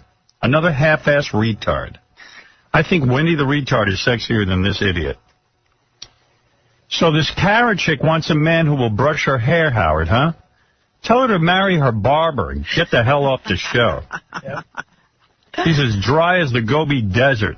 She has no business being on the Stern Show. And finally, a guy wrote me, I was married to a girl like that. She's nothing but trouble. The sex is horrible. I will bet this girl will never be happily married, and I bet she's a dead fish in bed. Well, she already said that. There's a woman who just went to see the Michael Moore movie. Maybe it's a guy. I'm not sure. I got sick to my stomach and cried. The odd thing was, oh, yeah, it's a woman. I was on a first date with a guy, and this was the movie he chose. So sad. Wow. But the movie really made me think. Great show. Love Artie and the gang. Keep up the great work. Yeah, that's not a date movie. Got a bunch of bulletin board problems. Howard, I've gone on there repeatedly, registered after 10 p.m. Can't get in. Yeah.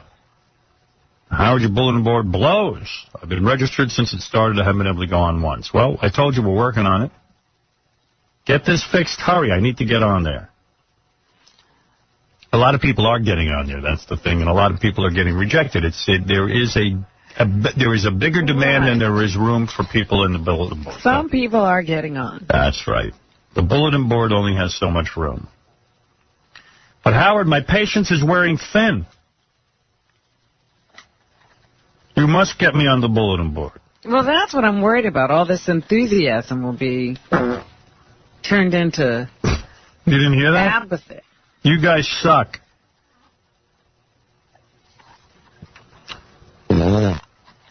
Howard, Richard Christie's obsession with Cara from Playboy was creepy. Yes, it was. He puts a wine glass in front of the computer. Creepy, creepy, creepy. Yeah. I wondered if her saying that she really isn't into sex changed his attitude at all. All right, here's Cara and Richard Christie. You got Presenting A Night of Fantasy with Richard Christie and 𝗫𝗿𝗿𝗱. Hey, Cara, are you ready to watch me get it on? Yes. Oh, does it make you hot watching me pleasure myself while drinking a beer in my easy chair, Cara? Oh, you look so hot when you do that. Oh, Cara, do you want me to continue to diddle my nether regions? Don't stop, baby. Oh, I bet you're so turned on by this, right, Cara? Oh, Richard, you are my special man. I love you. Could you please hand me a tissue, Cara? Yes. Thank you, Cara. Well, there it is. She cut those lines yesterday. It's beautiful. This one says, Ralph's a homo. After seeing Ralph on the website trying his best to look like Howard yet again, I am now 100% sure Ralph is gay and has developed a real love for Howard. Where did they see Ralph on the... I guess he was on our website, one of the pictures or something. Oh. Ralph is a big fag. Did Ralph ever get that photo shoot of my bag from Vegas on the website? No. In typical Ralph fashion. I'm sure that'll happen after... I can't believe that never... After he finishes the room at Scores. Fred and Robin, you're wrong. Lily Munster is alive. Yvonne DiCarlo is 81 years old. Thank you. Okay. All right. For once, Fred was wrong. Confused her with Carolyn Jones, who is dead. Yeah, she's definitely dead. And here's a guy who says, don't talk about stem cell research. Both you idiots don't know what you're talking about. You're a bunch of idiots. Well, that was the whole point. Scientists do, and they want it, and the government should be funding it. Do yourself a favor if you're going to speak on the subject, do some research. You certainly know a lot of facts about our president's personal life and how much vacation he takes. Stick to things you know about, like porn and masturbation. That's our expertise. I got a lot of letters. Stem cell research is most important medical discovery of our time, Howard. If it was not for stem cell research, I am dead. I am a 36-year-old, longtime fan, cancer survivor, and bone marrow stem cell transplant recipient. Most importantly, I have a very hot girlfriend, and this guy's not kidding. He sent me pictures of her. He does not want to die. She is awesome, like the hottest thing I've seen in a long time. I'd like to come on the show and describe exactly what stem cells do and what the controversy is about, and my hot girlfriend will come with me for your visual entertainment. Gary, book this guy. So that's why you're going to have him on, the hot girlfriend. Your discussion on stem cell research was close, but it is way more powerful than you described. Stem cell transplant is the only hope of a cure for most leukemia patients. Could you imagine keeping this from the public? No, I can't, and that's why our president has to go. Can you imagine a president that's about to sign a bill that's going to keep this show off the air by fining individual broadcasters? Think about that, too, when you go in to vote. Bottom line, the president has halted all government funding of stem cell research. Can you imagine? Wow. That we're sure about. The cells that are used for testing are extra fertilized cells that are used for in vitro fertilization. These cells are destroyed in the testing process, and the president and his religious freak friends think this is an abortion. We're talking about 5 to 10 cells. The kicker is, if these cells are not used for testing, they're thrown in the garbage anyway. Yeah, that's absolutely true. I do know that they're destroyed somehow. And this is me talking. Our president is a jerk. Trust me on this. He's a jerk.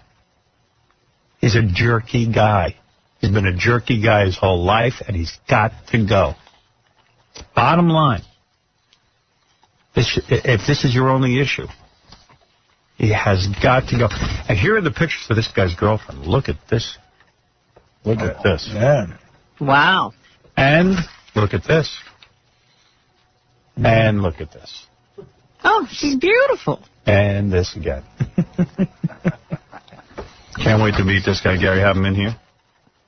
I just threw his letter out so you'll never find it. That's hot. Here's another one. Hooray for Chef Ron. Yes, Chef Ron fighting the good fight. Thank you for exposing the crazy 𝗦𝗵ici𝘄. Yay! 𝗦𝗵ici𝘄s. Of course those recipes are Chef Ron's. And by the way, Howard, the rest are ours. Who is this? We got a mention, at least in the forward of the cookbook. We are Chef Elizabeth and Chef Adrian. We are no longer employed by 𝗦𝗵ici𝘄.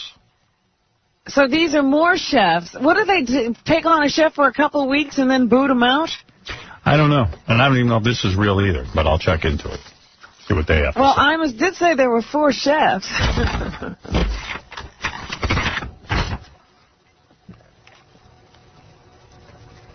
Okay.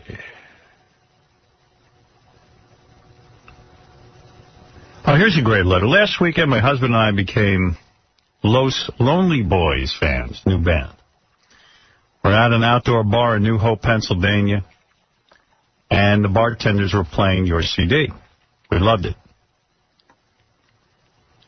Went to the local record store, Static Records, and found the CD. Little did I know that my 17-year-old daughter already knew who you guys were from, I guess this... It's a fan letter. They kind of carbon copied you. Oh, okay. I went on your website today. I was checking out your tour dates. I see you're playing in New York City in November at Irving Place. When I went looking for ticket info, I found that this is a Clear Channel venue. How sad. I will not give my money to Clear Channel. Yes, I am a Howard Stern listener and fan and First Amendment supporter. So she wrote a letter to the band. She loves them, but she will not go to see them. Love that letter. Thank you. Thank you for your support. Appreciate it. One less dollar in the pocket of Clear Channel so they can't sue me.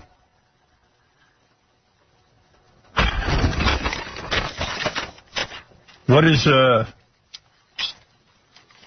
I really do want to make a mascot, a Lowry Mays brain tumor mascot. Yeah, big tumor mascot. That will appear everywhere that our radio station DJs appear.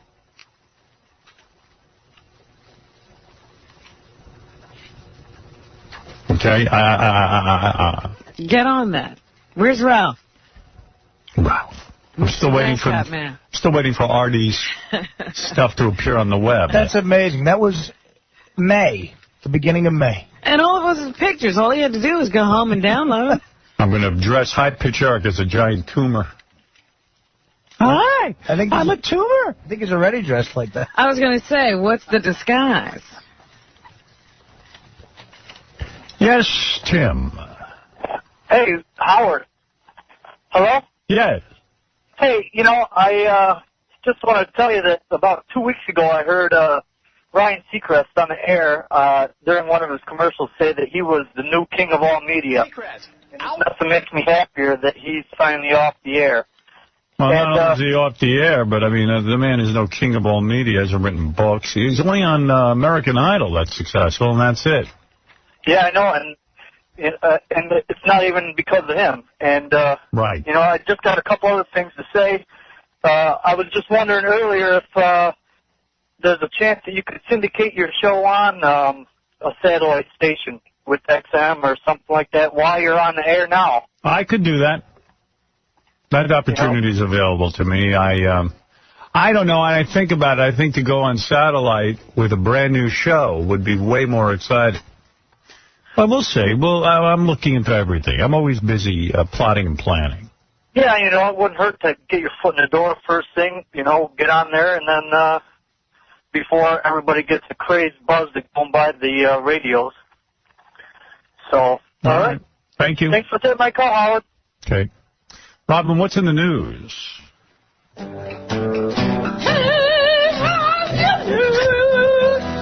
you like to sing a tune? Would you like to take your... By the way, did you read in the newspaper? I was just going to say, I'm glad that Fred's starting the show this way, because in the paper today it says that the How's Your News crew has been at the Democratic National Convention, and it says that they are best known for warbling an off-key song before Robin Quivers reads the news on the Howard Stern Show.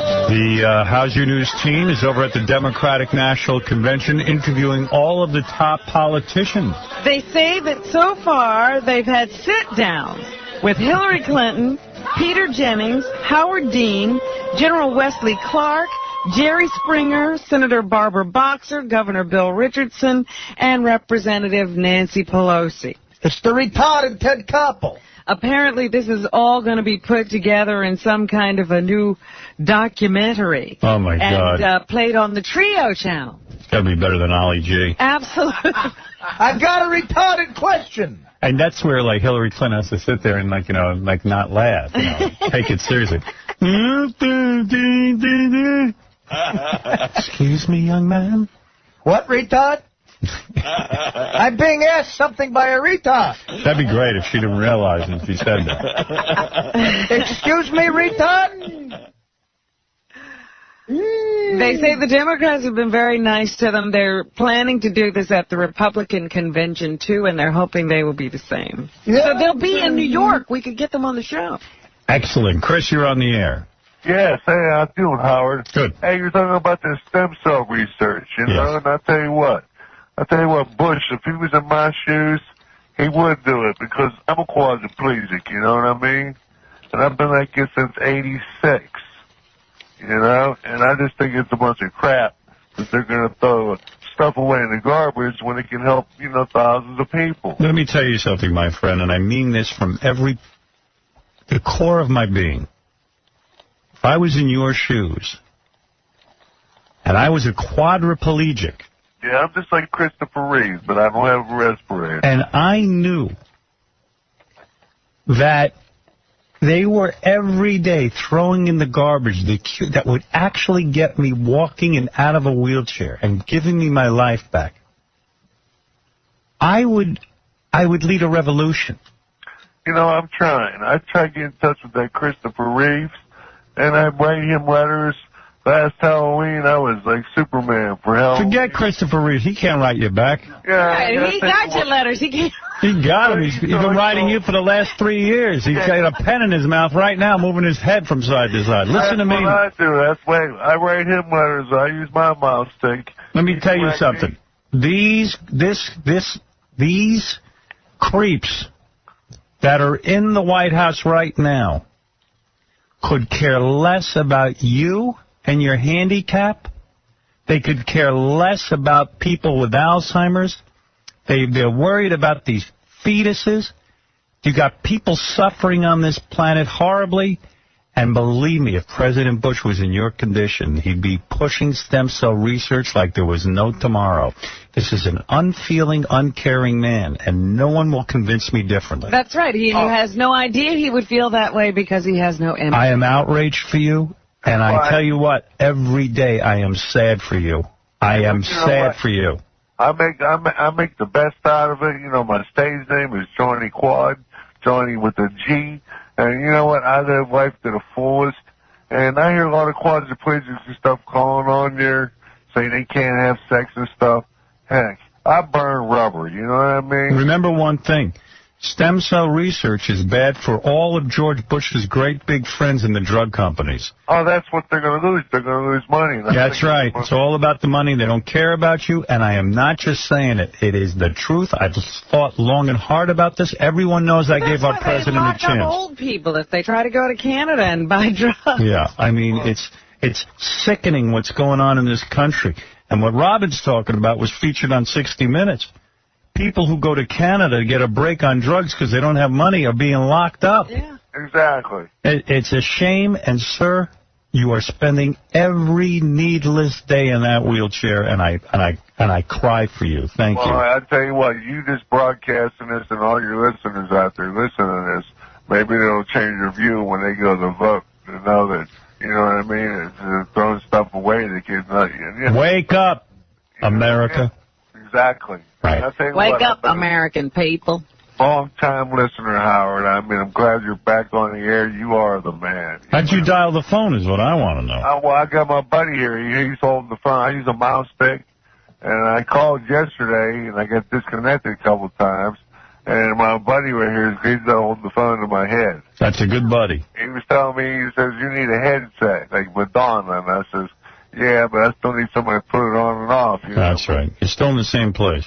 Yeah, that's right, you know, but I'm fine where I'm at. Well, you could leave the headset on permanently. Just bolt it right into your head. Hey, well, I rap. I got all kinds of songs. You know what I mean? I rap for food. That's what I tell them. But all right, buddy. Take care of yourself, all right? Hey, thanks, Howard. How do you pleasure yourself, by the way? Well, you know, I get some chickies to do that. You know what I mean? Can you feel anything down there? No, you know what? I get like some kind of sensations, and you know, it still works and stuff like that. And I use a shot. You have to put a shot down there, like some medicine. Yeah. But that baby, bless you. You know what I mean? And that's medicine, man, at its best. Now, does he have girlfriends, or is this, Yeah, you know what? His buddy sits on his lap. His buddy sits on his lap. Yeah, well, no, I ain't like that now. I hear you. No, I got girlfriends, and you know what I mean? And I got a couple I have a good time with, and you know. I saw a movie where a guy was in a wheelchair and he couldn't. I'm the best at that. Good for you. Good for you, pal. Hey, listen, I feel for you, and let's hope that our new president, President Kerry takes office in January, we'll begin the stem cell research immediately, and we're on our way to a cure for you. All right, and I'm going to send you a letter and a picture to show you up for real, and I need to get up there and see you, because I tell you what, you're just... All our troops out there, too, your new commander-in-chief is on the way.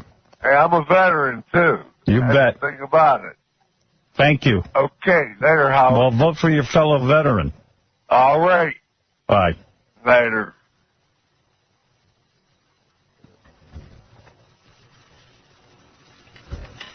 That's enough of the nonsense already. Enough of these religious kooks. We're fighting the Taliban in Afghanistan. I don't need to fight them here in this country. Right. Get them out, out. Goodbye, I'm goodbye. Reading in the paper that somebody saw you and Regis Philbin chatting on the street? Yeah, I was outside talking to Regis. Next thing I know, some dude is there with a camera shooting pictures like I'm doing a photo shoot. I go, Regis, let's walk inside. He goes, I think he was enjoying it. Oh, really? Yeah. Every once in a while, I like to be photographed. Yeah, I was talking to him. That made the paper. Yeah, I ran into him. Well, how is that news? I don't know, but it's in the paper. Got to tell you about it. The Amish in the City TV show had a strong debut. I completely forgot to watch. I have it on tape. The new reality series mixing Amish and city kids in a Hollywood house finished second from 8 to 10 p.m. on Wednesday night when it debuted with 5.2 million viewers. Finished first in New York. I'm going to continue forgetting to watch. I probably will, too. Probably so will I. I just thought it was interesting that it did have a nice debut. Mike Tyson is fighting, and does anybody know? Does anybody care? I care. It's on pay-per-view, I guess. I always care. When is it on? Tonight. No kidding. Yeah. Who's he fighting? I don't know the guy. Lars from Metallica? I guess he's fighting against, what's the guy's name? Last name is Williams, but it's nobody you know. Danny Williams. Oh, Danny Williams from the Partridge Family. He's a punk. He's a punk. We're going to get him. I'm going to beat him up. Beat up his mother. The guy's from London, so that's all I can tell you about him. I really don't know him, but Mike Tyson fights tonight. What's the purse? Oh, I didn't even look. Yeah, he's broke. He needs money. Well, that's why he's doing this, of course. I would watch it. Oh, he's always fun to watch fight. Come on. Are you going to watch it? Yeah. He could bite Well, actually, somebody. I'm working. I can't. But No. Where are you working? I'm actually with Bob Schimmel tonight. Where? Together at the Hampton Beach Casino in New Hampshire tonight. Oh. I believe tickets are still available. Me and Bob, the great Bob. First Tell time. Bob I said hi. I will. Yay! Yeah. It's exciting for me to work with him. You opening or closing? No, I'm going to open. Yay! Yeah, I don't think Bob would want you to close. No, the comedy gods would be upset if... Yeah, I heard about you and Bob Schimmel being together. That sounds like a good show. We're doing a couple of dates this summer. I would like to see you two What's the together. split, 50-50? I'm not sure. I don't know what he's getting. I just know what I'm getting. Oh. You know. I don't want to be... Does he get more than you? He should, sure. Okay, I'm just asking. No, I would assume he would, absolutely. But I don't know for sure. It's going to be a cool gig, though. All right. Sold out? I think there's still some tickets available. It's like a 2,000-seat place. Are you going to get loaded, or are you going to do it straight? It's only one show, which is good, so I'll be straight. Yeah. Well, I'll be lit, you know. Right. It'll just be buzzed. I won't be ossified. That's what you're saying. It'll be a buzz. I'll be a buzz with my moves on the field. Yeah, if you're up at the Hampton Beach Casino, come out tonight. All right. Casino? It's called the Hampton Beach Casino, and I've played this place before. I never saw a casino there. I don't know. I think it's just like called that. It's like a theater up on Hampton Beach in New Hampshire. Okay. It's a nice area. Anything else, Robin? Dr. Phil's son is getting a TV show. Good. I'd like that whole family to be more successful. Young Jay McGraw. Jay McGraw. Going to be the host of a show that's tentatively titled Family Time. It's a new reality show where a battery of people, a plastic surgeon, life coaches, construction workers, all get unleashed on a family to do a complete and comprehensive makeover of everything in their lives. How fascinating. Yeah. Haven't seen that before. McGraw, they say, is a frequent guest on his father's afternoon therapy show. He's also the author of a couple of bestsellers, Life Strategies for Teens and Closing the Gap, a strategy for bringing parents and teens together. He has recently joined his father in writing about diet. His most recent best-selling book is The Ultimate Weight Solution for Teens, The 7 Keys to Weight Freedom.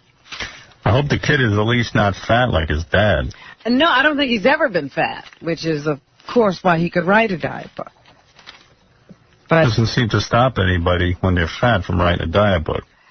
basically, it sounds to me like he just recopied his father's book and, I guess, put little yos and dudes in there to make it for the young people. Yo, dudes, don't eat Parmesan cheese. Parmesan. That family is fascinating. Do you know what a blue moon is? Yeah. What is it? Well, it's when a guy is with a chick, okay? I don't know if I can even say this because of the FCC. I can tell you what a harvest moon is. It's when a I'm girl not talking is really, about a harvest moon. when a girl or a guy is really dirty back there. I'm talking about a blue moon. Yeah, what is it? I mean, you've heard songs, blue moon. Oh, yeah. What do you think it is? Poetry. What is a blue moon? What do you think it is? Called blue moon? I When a know girl what it is. sits on your chest, and that's about as far as I can go. Is that really? Is there a term? No. Oh, okay. What is a blue moon? A blue moon is when you have a full moon twice in the same month. And we're about to have one. Great. And so the expression about as often as a blue moon or whatever that expression is because it doesn't happen very often that you'll have 2 full moons in the same calendar month, because full moons usually happen 29.5 days apart. Wow. The last time there was a blue moon was, I think, 2001. So fascinating. There's going to be a blue moon this weekend. Can't wait. G-Man, you're on the air. Howard. Hey. Morning. Morning. Quick thing. That commercial you're running for NYPD, you're killing me. Why am I killing you? They haven't given us a raise in almost 3 years. That's number one. Number two, they want us to work more. Work, and then they want us to and then take stuff away from us. They want us to actually work more days. Well, you can't run that advertisement. No, I happen to, love the guys of the NYPD. And I think it's wrong that they have not been rewarded for their hard work and dedication without getting a raise and all that. But I certainly don't want to discourage anyone from becoming a cop. I mean, come on, what's one got to do with the other? I don't want to discourage them either, but it's just that the city does the wrong thing. All right, well, that's something you got to listen. There's a lot of things on a job that could drive you crazy, but I'm saying I'm not going to sit there and tell them they shouldn't be a cop. You became a cop. I'm not telling people not to be a cop, but just the way you run the commercial, the way they make it sound, like you're reading that, you read it off like a paper, right? Yeah. Well, I feel good about the NYPD. Why shouldn't I say become a cop? Because I know Super Cop Mike Gaffney. Oh, here you go. But the point I'm trying to make is it's ridiculous what goes on. All right, I understand you're disgruntled, but there's no reason. Write more, give more. But meanwhile, I mean, when it comes to if I was a real man, I'd join the force. But I can't. I'm too cowardly. You're a girly man. I'm a girly man. Go ahead, Rob. Thank you. Yeah. Right there with the cops. They deserve a raise. At the convention last night, John Kerry managed to deliver an effective speech. That's what everybody was waiting for. So now let's make him president. That was all he needed to do. He did it. So let's make him president. Everyone was nervous. After 4 nights of speeches praising him, the man actually arrived in the Fleet Center last night, and he directed a challenge to President Bush. D1. As president, I will ask the hard questions and demand hard evidence. I will immediately reform the intelligence system so policy is guided by facts, and facts are never distorted by politics. I love that. In his acceptance speech, he issued a direct challenge to President Bush's Iraqi policy. As president, I will bring back this nation's time-honored tradition. The United States of America never goes to war because we want to. We only go to war because we have to. That is the standard of our nation. And then he put a needle through his cheek. Then he explained what he would do about Iraq. I know what we have to do in Iraq. You knew.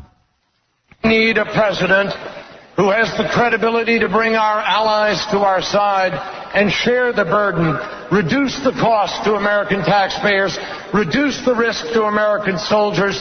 That's the right way to get the job done and bring our troops home.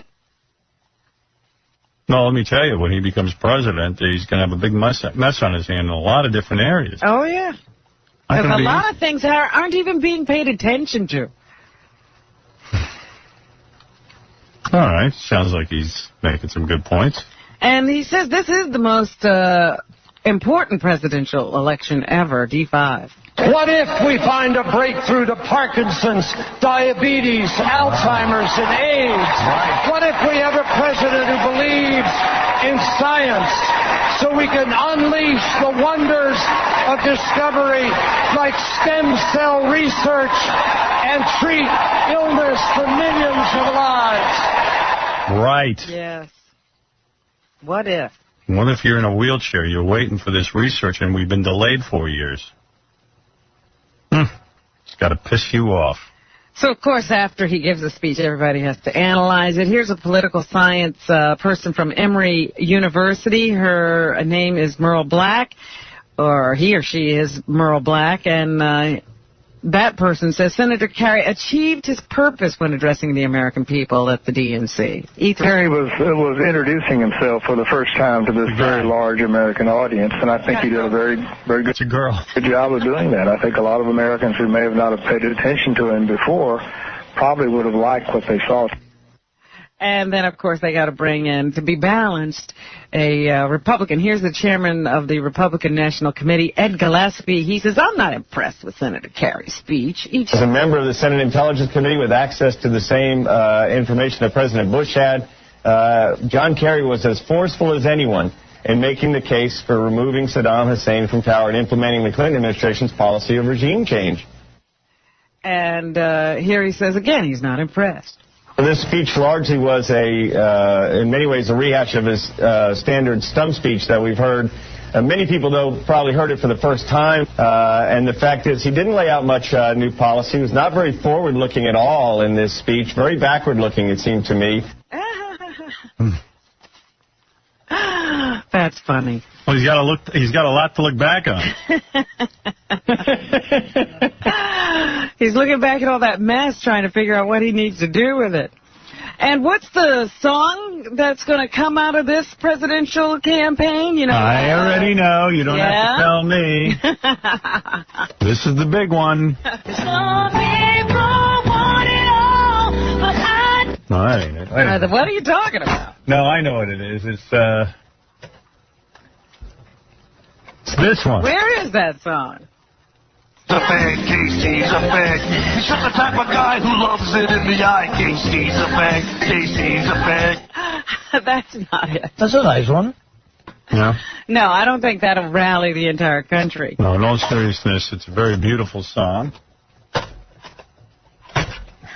Here it is.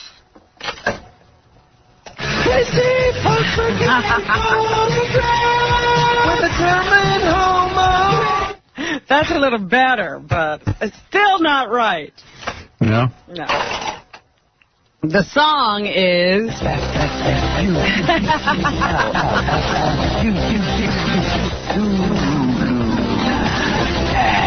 This is it! Zulu dance. Hello. And shake your little behind. Yes. You gotta give it a chance when you do the Zulu dance, and your friends will say, Oh, my. I say, jump around if you want to, and move your arms like a machine. Yes. If you do the Zulu dance while wearing tight pants, some people may call you a queen. The Zulu dance. Zulu,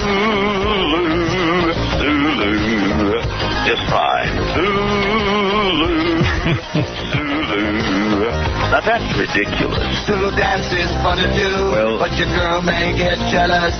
No. Cause if you abuse it, your girl will lose it and run up and say, Who is this? Ah, you can dance like a Zulu, You know. but some may choose to not. No. You gotta give it a chance when you do the Zulu dance, and your girl will give up the Balloon knot. say Zulu dance. Yes. Zulu dance. Yes. What you say when you answer the phone? Hello. Zulu dance. Yes. Zulu dance. Yes. I wanna dance, we're having a ball. Thank you very much. Zulu dance. Yes. Zulu dance. Yes. Everybody will sing and laugh. Zulu dance. Yes. Zulu dance. Yes. Shake that big bulge in your pants. No. Dance. Thank you. It's a Zulu dance. You know. It's a Zulu dance. Thank you. It's a Zulu dance. Oh, my. It's a Zulu dance. Yes. It's a Zulu dance. Yes. It's a Zulu dance. Yes. It's a Zulu dance. Yes. It's a Zulu dance. Is that the big song? No. Oh, I know what it is. It's this one.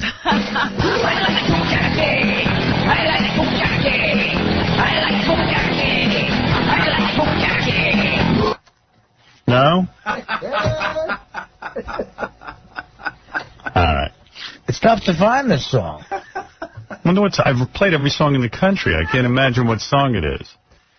What song is it? What? What song is it? It's the U2 song, Beautiful Day. Oh. E4.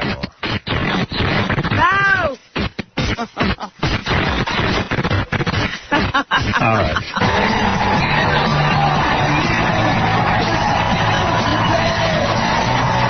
That song's not funny.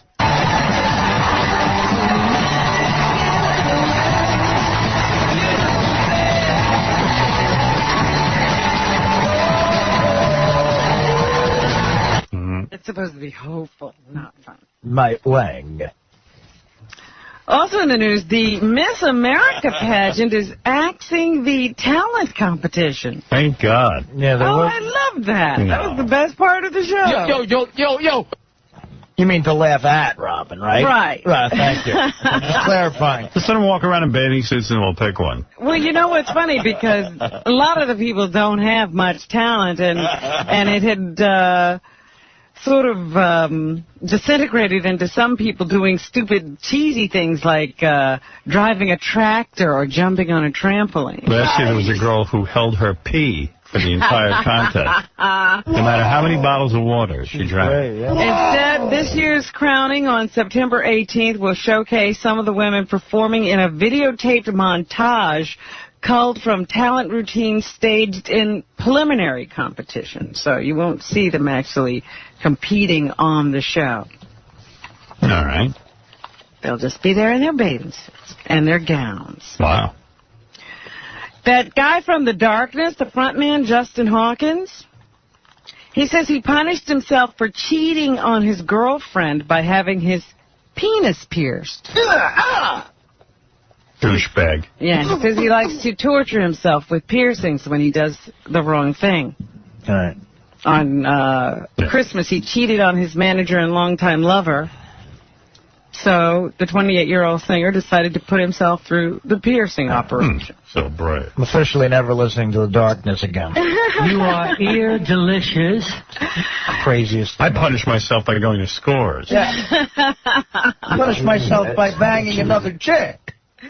There's a new drug that's been approved by the FDA to fight alcoholism. Crack. The drug is designed to reduce the craving for alcohol. According to Dr. Johnson, it does not stop a person from getting drunk, E5. J. Johnny Johnson?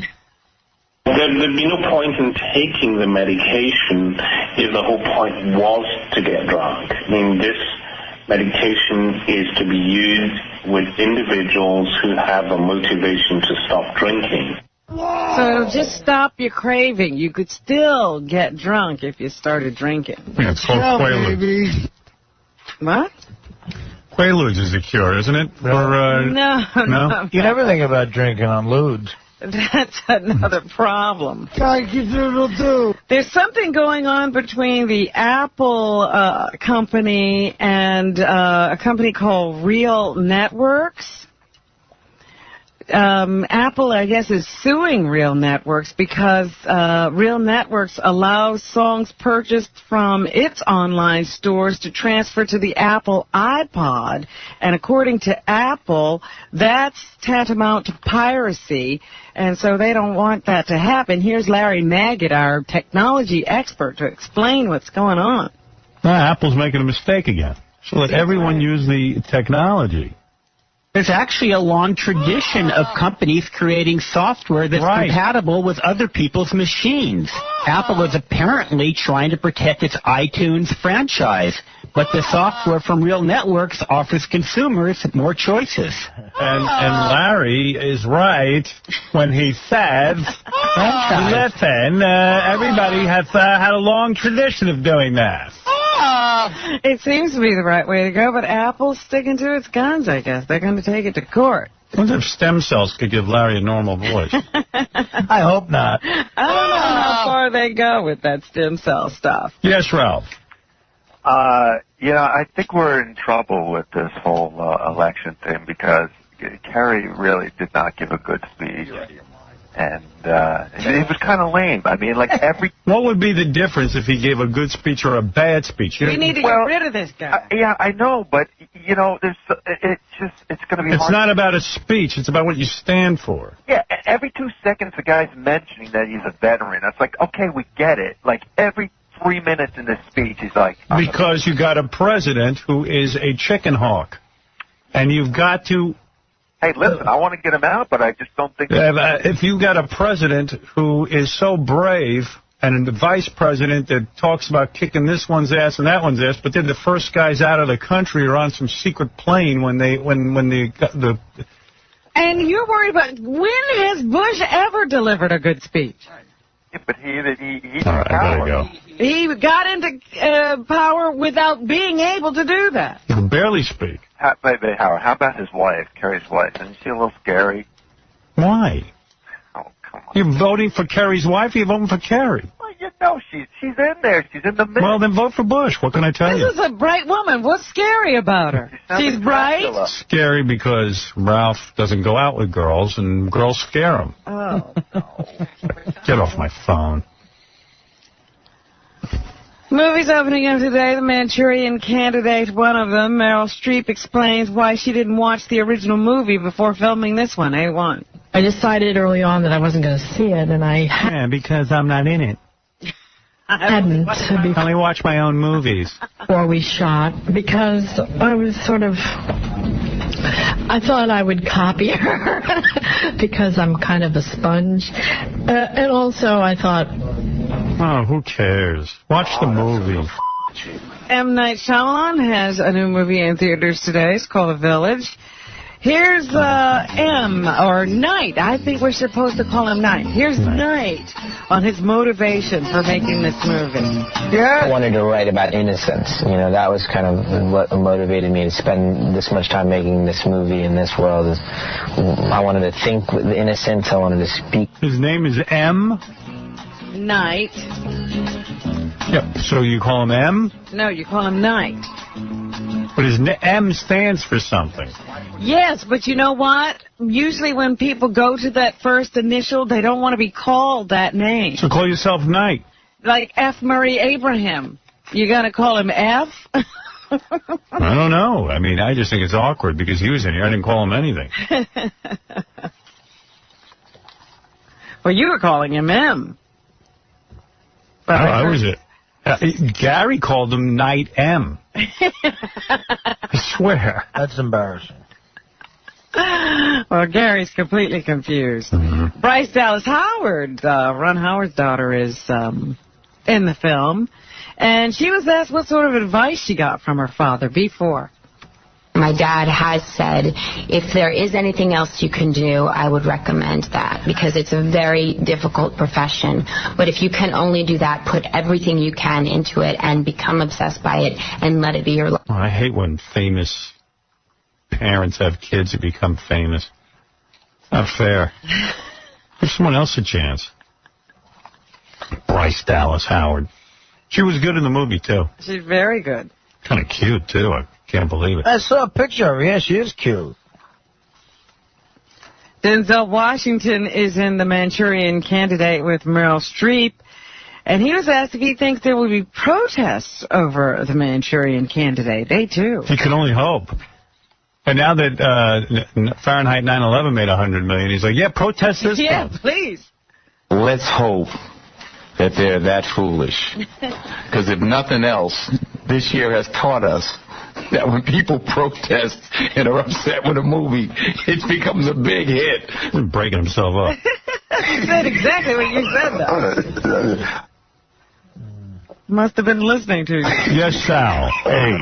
Who the F is Ralph the Fag? How does he come off the audacity to critique Kerry's speech? I mean, he's the guy who shaves your ass for a friggin' living. I mean, he's an idiot.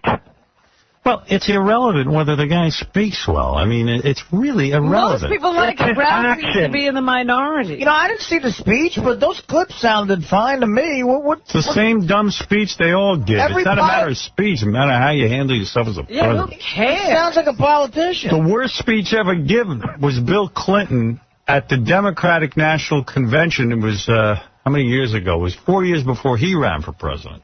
And he was horrible. How about Al Sharpton yesterday? Al Sharpton was great at speech making, but he'd be the worst president in the world. You don't want him to be your president. Make a difference how the speech. We rolled the donkey. Thank you, Sal.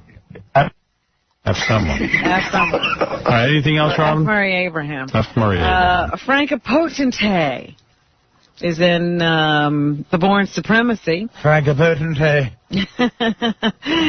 Here she talks about doing a sequel. There was the option for a sequel. Of what? The Bourne Supremacy is a sequel to The Bourne Identity. Oh, okay. But I think, like they always do, they kind of try and wait what happens with the first one. Is she hot? She's cute. Better be. She's German. that. German. I'm not into that accent. Frank 𝗵𝗄𝗿. And Benjamin Bratt is in the Catwoman movie that's still in theaters. He's hot. And here's why Halle Berry, according to him, is such a good Catwoman. There's an innocence and a kind of good-heartedness that exists in patience that Halle... please. Lies. So lies. And that's what's happening. Thank you, Robin. Thank you, everyone. Tonight on E, porn star Savannah Sampson strips down to lingerie. It's a lot of fun. That's tonight on E. Thank you, Mike Walker, NationalEnquirer.com, and on 97.1 FM in Los Angeles on Sunday afternoons at 3 o'clock. And thank you to Beetlejuice. Hey. The great Beetlejuice. Go to jollydwarf.com. He'll tell you all about how to get his new DVD in stores. And thank you to all our porn stars, Porn Star Olympics. A lot of fun. We'll be seeing you on Monday. Have a good weekend. 95X.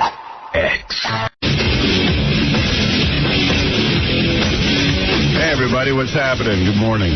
Yeah, good to speak to you.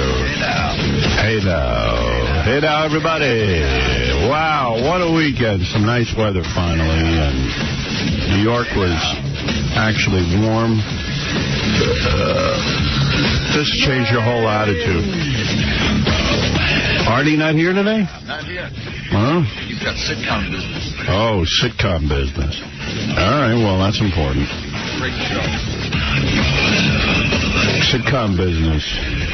I need a little sitcom business myself. Artie's doing sitcom business. Oh, really? Yeah. Wonder if he took that bet where you bet against Tiger Woods. That's what I wanted to know. He didn't. He didn't. No, he did not. Yeah, of course not. Oh, my goodness. So funny. He's got the worst luck. I got to take a break, and then when we come... What?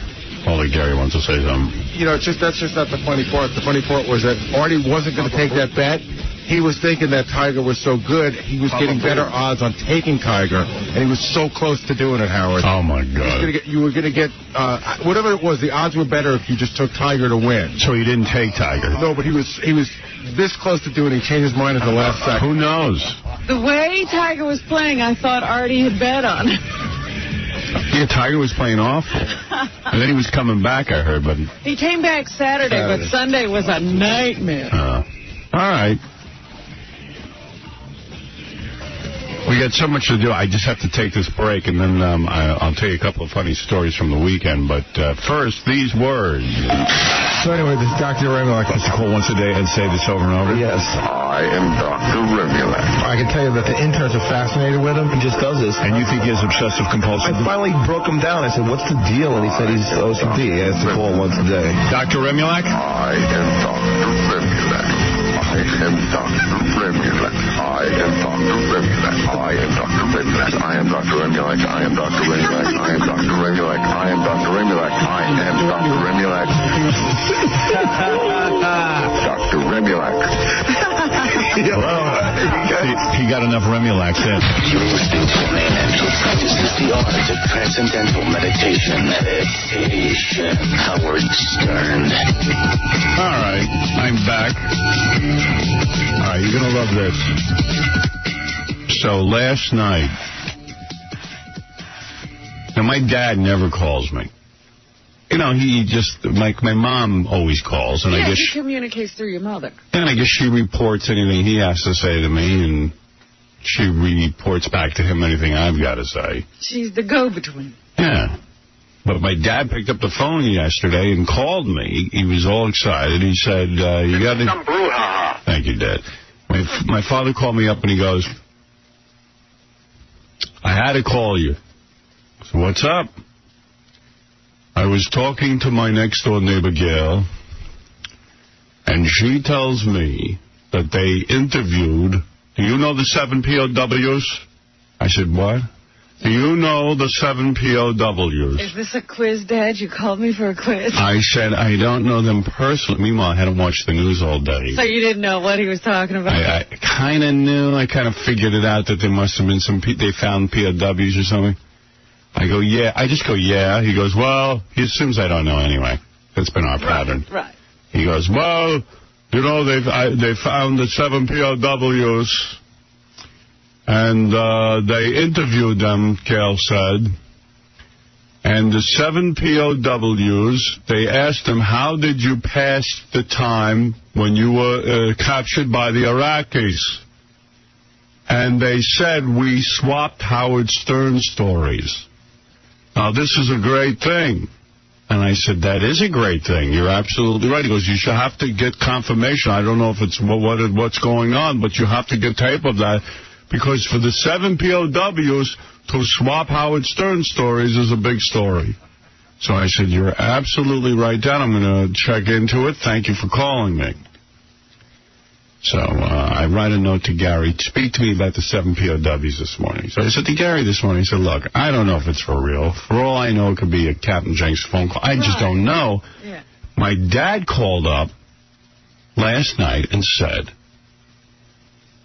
that the POWs are swapping Howard Stern stories, but Gary goes, wouldn't we have heard from one listener about this? I go, you would think so, but my neighbor Gail, my dad's neighbor Gail, is a very, very intelligent woman. There's no reason why this wouldn't be true, but I said... She's not a Captain Jack. She's not pulling your father's leg. Yeah. So, of course, I said, no. I said, this doesn't sound right to me. I mean, I think I would have heard about that. That's a big deal. Of course. I mean, for me, that's a big deal. I'd be very proud if the POWs held on to their sanity in the face of almost being killed, thinking they were going to die at any second. They held on to their sanity, swapping Howard Stern stories. So then Gary comes in. He goes, I'm going to ball someone, check around, I'm going to see if I can find out something, but it doesn't sound right to me. So then Gary says to me, here's some tape for you for this morning. Captain Jenks made a phone call to Fox. I haven't heard it yet. I said, okay, let me listen to it. So here it is. Ethel Riley is the father of James Riley, who has now been rescued. Yes, Mr. Riley, can you hear me, Sir Eric Shaw on Fox News? Yes, I'm here. First of all, congratulations. Our heart and our sympathies are with you. Terrific news. Thank you so much. What was it like for you this morning? How did you hear? Did you expect it? We were worried. We were very worried, and we were having breakfast, and the major came to the door and told us that they had found him. Had you had any indication that this would come this morning? No, we didn't have any indication at all, but we had hope, and that was the main thing. And from what we understand, the soldiers, they survived and passed the time by talking about stories of Howard Stern. Well, I think that this may not be Mr. Riley. So let us go back and cut that guy off. If that is the case. And I want to say one thing. Sometimes that does happen, and those guys are real jerks who do this and try to nab the media, and it's happened occasionally. We did have apologize to our viewers for that guy. That one was a beaut. What's great is Fox was goofing on MSNBC for being scammed by Captain Jenks, and now they're scammed, and that's kind of fun. Yeah. So if my dad is listening, it was Captain Jenks. Captain Jenks. Well, that's what it sounded like when you were relating the story. Yeah. I said, that sounds like one of those phone calls. Hey, good morning, Howard. Good morning, my friend. It's really weird because I went out yesterday and I was sitting at a local bar that I go to, and somebody said to me, somebody got on with one of the POW's fathers got on and said that they passed time by talking about Howard Stern. So it's even happening to you. And it's weird because the guy says, hey, it's not, that was not the guy we're supposed to be talking to. Yeah, I was like, was that believable? All I know is my dad called me for the first time in 17 years, I think, and said, you got to hear this. This is big news. So I brought your family closer together. You did, so I want to thank you. Is he going to be upset now that it was Captain Jenks? Well, here's what I'll say is, I told you I didn't know. I just wanted to report to you. I told you it might not be true. So my dad got taken in. But he didn't actually hear it. He didn't hear it. No. Gail got taken in. Yeah, my dad can't hear anything anyway. Well, that's okay, because they had closed captioning on Fox, and you could see the call in closed captioning. There you go. Your dad read it. So what if you really were one of the parents of the POWs and you they were trying... would have been hung up on. Right. I'm kind of pissed at that.